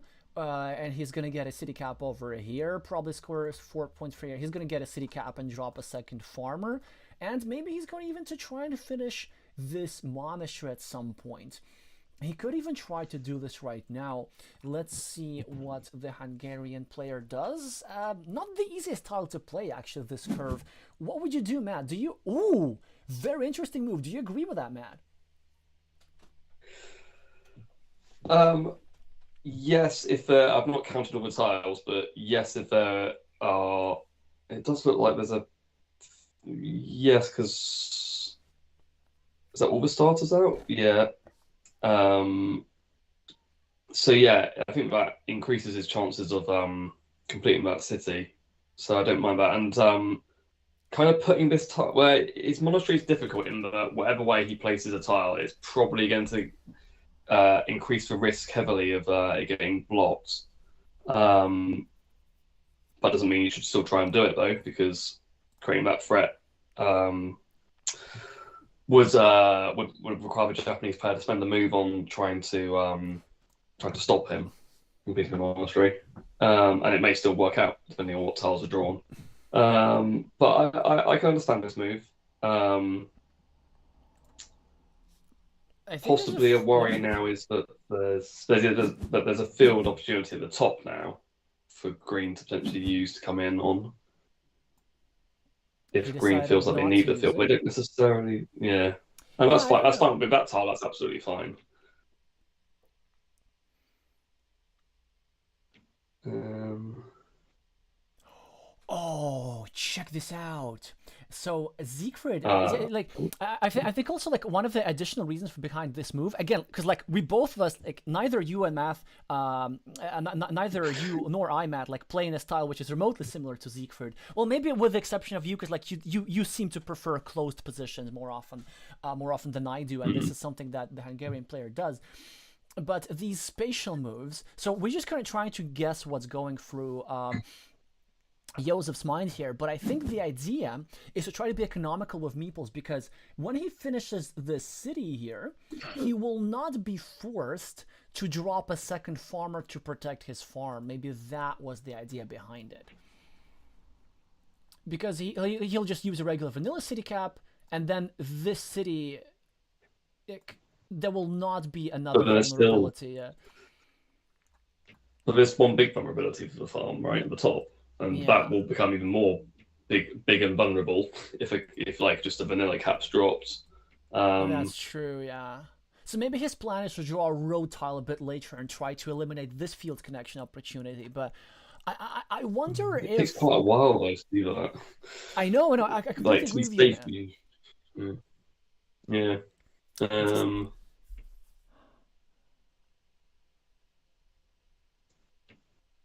but also like my question is, can he really afford to be making optimizing moves like this? Because like the scoreboard does not look favorable for the Hungarian player, despite the fact that he has stuff to compensate for it on the scoreboard. And I think that maybe protecting this farm is not such a worthwhile endeavor, as it is maybe better to just simply get a meeple back and then try to get a second and possibly even a third farmer. Because I see an interesting spatial idea. With this move as Siegfried, I would have loved to place this tile over here, adding an extra point to his road, and then hoping to get the one and only city cap with a crossroads that would finish his road, start a new city potentially for 8 points, Yeah. and bring in these two castles into the farm. Well, but that doesn't bring it into the farm though. It's the farm separated, right, from Oh, top to right, right, bottom. right, right. Yeah, I am But experiencing, you still, yeah, but you still create a 9 point farm for yourself, which which you is can claim possibly 12, yourself. and Yeah. it's your, yeah, you claim that, yeah. Oh yeah, that's Um, perfect. Yeah, you look at this. Look at this. You claim this 9 point mm, farm over here, and then you draw a vanilla and get this eight yeah, point city. exactly. Yeah, so like Yeah. it's just such a threatening move. Siegfried with an interesting tile, that shielded tile. He chooses to simply play normal move with it. Pyro's strategy appears to be accumulating quick points. Siegfried draws the last curve, and I think now he might go for the field protecting Yeah. move that we were discussing earlier. Well, well, yeah, I think he might, but I do like this idea of trying to create this 9 point farm and finish the road in the on the left, which you can still do with this tile. Um, Yeah, and this is an even better tile to do that with, because it does not expose any yeah, field connections additionally. But instead, he wants to finish his other monastery with another monastery. And Pyro probably needs to do something about that. I'm loving that idea as well.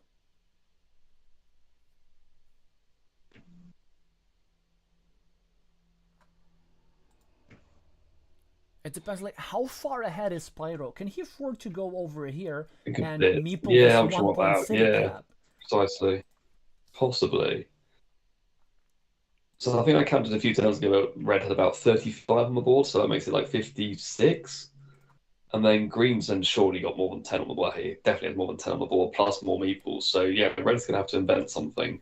But obviously, Red's still got a high impact tile when they complete the city at the top. It would have been nice to set up another high impact tile. Well, yeah. But yeah, I think this is okay. Wait, but he doesn't meeple this, and it's interesting because like Siegfried could, if Siegfried draws the regular vanilla, he could go over here, meeple the farm, and then get a tile to meeple the 6-point city. So maybe I would say that Pyro with 9 tiles remaining is being a bit stingy with meeples. Yeah, I would agree with that for that move.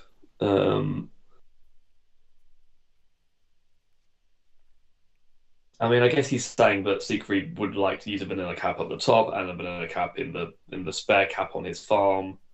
So he's already got good uses for that tile, and he's made it more annoying. He's closed down that threat of getting a monastery. Yeah, but you see, Siegfried can still do both things. He can use the Vanilla City Cap here, and he can use the other Vanilla City Cap here because there's 2 remaining. And here he can, well, use this or the dagger. You have to, yeah. There's still 2 daggers, I think. Well, one of them's drawn by Pyro.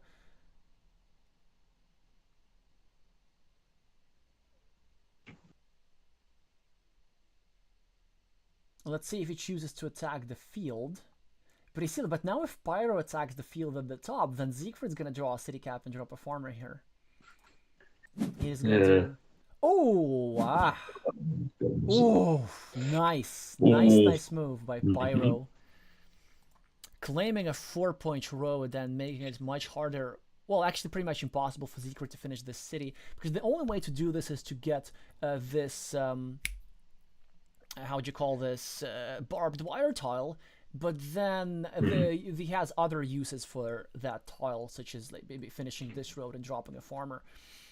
Siegfried still can score 4 points for this city, which he probably should in the event that Pyro draws a vanilla city cap. This field connection at the top is still exposed. Let's see if Pyro... No, he doesn't go for it. He just simply goes for all equity moves, scores 4 points for the road, and gets a mana Schmeeple back. Siegfried... with a straight line, he could... Well, actually, if Siegfried were ahead, a star move would have been to go over here and to add a point to... No, actually, that wouldn't work. No, that wouldn't work. He can't protect this field at the top. It's so annoying. I mean, what? Do you just go over here and add a point to the road, maybe?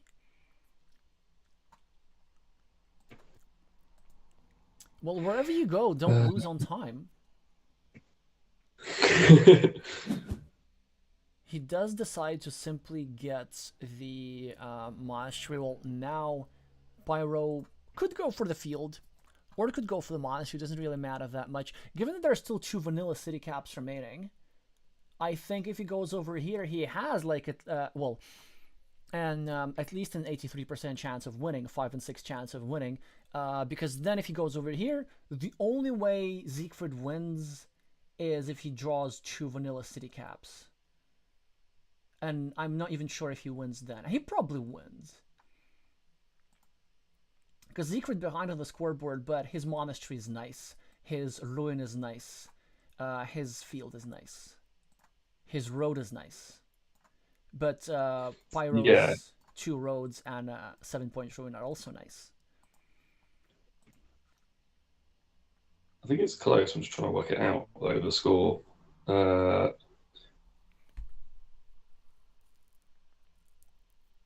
And whilst you're doing that, I'm gonna need to remind you that I don't see a lot of meeples on the like button, and we need to rectify that as soon as possible so that as many new people as possible find out about the World Team Carcassonne Online Championships and this stream in particular through the YouTube algorithm. I think Red has 80, and then Green has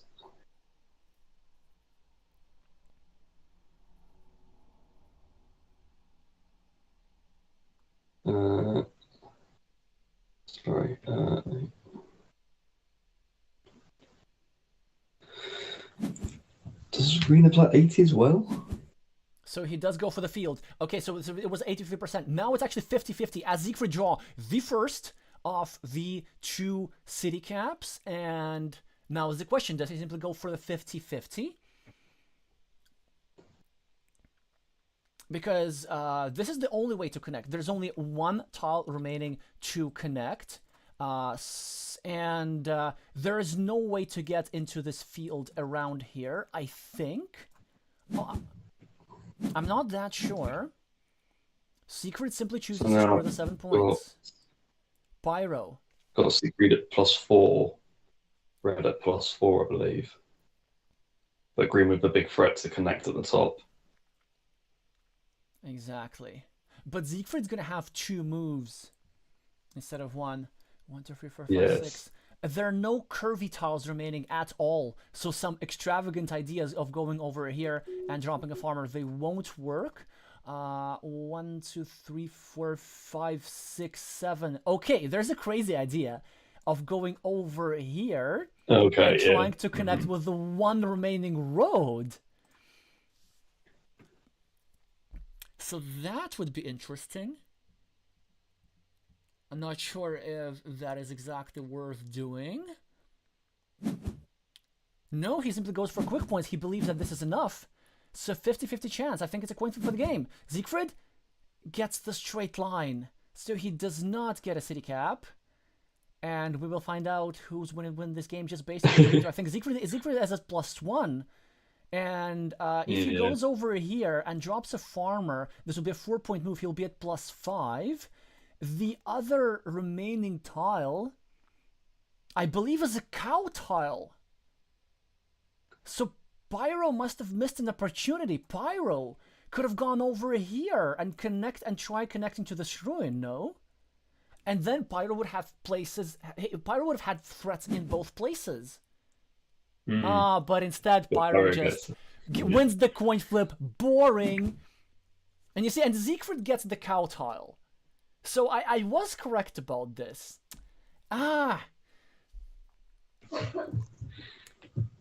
So I do believe that with the way it was played, if Siegfried were to win the city cap, he would win the game.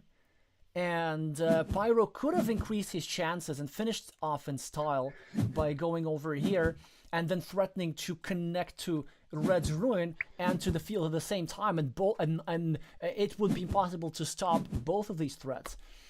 But instead, he just wins the coin flip. You know, sometimes you can win the game like this as well. Certainly, very, very interesting duel. So many moves that we did not predict, and Pyro will win this one by around +10, if I'm not mistaken. But this game was much, much closer than the score shows. Only a 3-point farmer advantage for Siegfried, and I think +8 will be the final difference. Yeah, so it feels like Pyro had a move to try and give himself more options than a 50-50 at the end. But less than that, right? Because they weren't the star player. But yeah, exactly. Congratulations to Japan. Is that 5-0? That is 5-0. That's a clean sweep for Japan. Despite that is setting down a marker for the final, isn't it? Yeah. So the UK are gonna have, well, they're not gonna have an easy time, but as you remember very well, Team UK was the only team to beat Japan back in 2021. Japan won the title, but the only game that Japan lost was to the UK in the group stage, 3-2. So that was, I'm not sure if you were in that team, Matt. I was. I believe it came down a classic in the way that many UK matches go. It came down to me on a deciding table with everyone watching. I think I was playing B Shocker. Yeah, I think. I remember. Yeah, I think I played them. Yeah, and I took the 2-1 victory. in that duel, I believe. um, yeah. So yeah, anything can happen. The Japanese team is full of strong players. I mean, I was impressed with the player on table three, who we watched a fair amount of. So yeah, whoever they pick, and well, I don't play enough arena. I don't play any arena at the moment, so I haven't come across many of the Japanese players recently. But yeah, whenever I look at the Japan squad, even if I'm not recognizing the names, they are full of very strong Carcassonne players. Well, yeah, I think in terms of recognizable names, I think it just should has been on all 5 Japanese teams, or something like this. And then players typically come and go, and Pyro probably is the Is that new because they have? star. Hmm? Do they have? Do they have some sort of qualification system for their team? Do you know, or do you know how their team selection's done?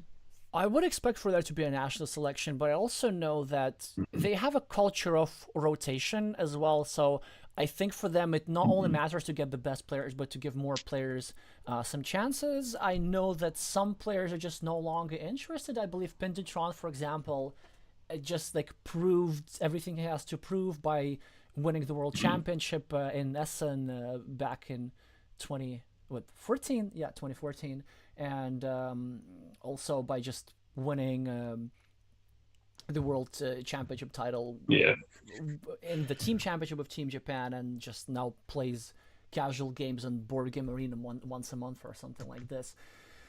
So yeah, so much for this.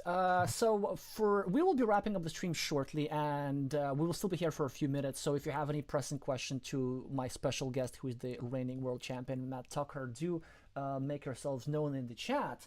But now, an important part, we need to congratulate Team Japan. So, all I'm not rise. singing the Huh? national anthem. Neither I'm am not going I. to sing the national anthem. Neither am I. I'm back with the piano. I was very So, impressed. I was very impressed with your French national anthem singing. oh, thank you very much. And maybe yeah, maybe we'll see it again tonight, or maybe is God Save the King tonight? I don't know. Are you streaming tonight, or is it now at home? I am streaming tonight for sure. Okay. So yes, thank you for the plug, and I'm pretty sure. So I hope that it comes down again to one of the deciders between you and who's your opponent, Matt, for tonight. Squalus. Squalus Oh, tonight. perfect. The French captain is going to be quite the showdown. So we're gonna postpone your duel for desserts. Yeah. Yeah. Understandably. Anyway, well. But yes, now we should celebrate Japan. Yes. All rise for the national anthem of Japan.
Congratulations to Team Japan, who will be playing in the finals next week against either UK or France. And whether it's going to be UK or France, we will find out in about 6 hours or something, 6 or 7 hours. Tune in 5 hours from now. We're starting the live stream, and the match is probably going to last some 2 hours, knowing who is playing. So good luck today against France. And Thank you. yeah, you have a lovely humming in the background. Well, anyway, and thanks so much for joining the stream, Matt. And No worries. Yeah. It was good to see. Well, yeah, as I said, UK are playing one of these teams next week. I'm hoping it will be Japan now, but yeah. So I've got done some research on one of my opponents. Alrighty. Yeah. Oh, by the way, earlier in the stream, Bogdan in the chat was saying that you shouldn't be streaming with me. You should be instead studying Squalus. So I hope you've done your homework. I've looked through some games, yeah. Alrighty. Well, good luck to Matt, and thanks for joining. And thank y'all so much for watching. And I'm gonna see you soon. Yes, meeple the like button for Alexey. Do it. Oh.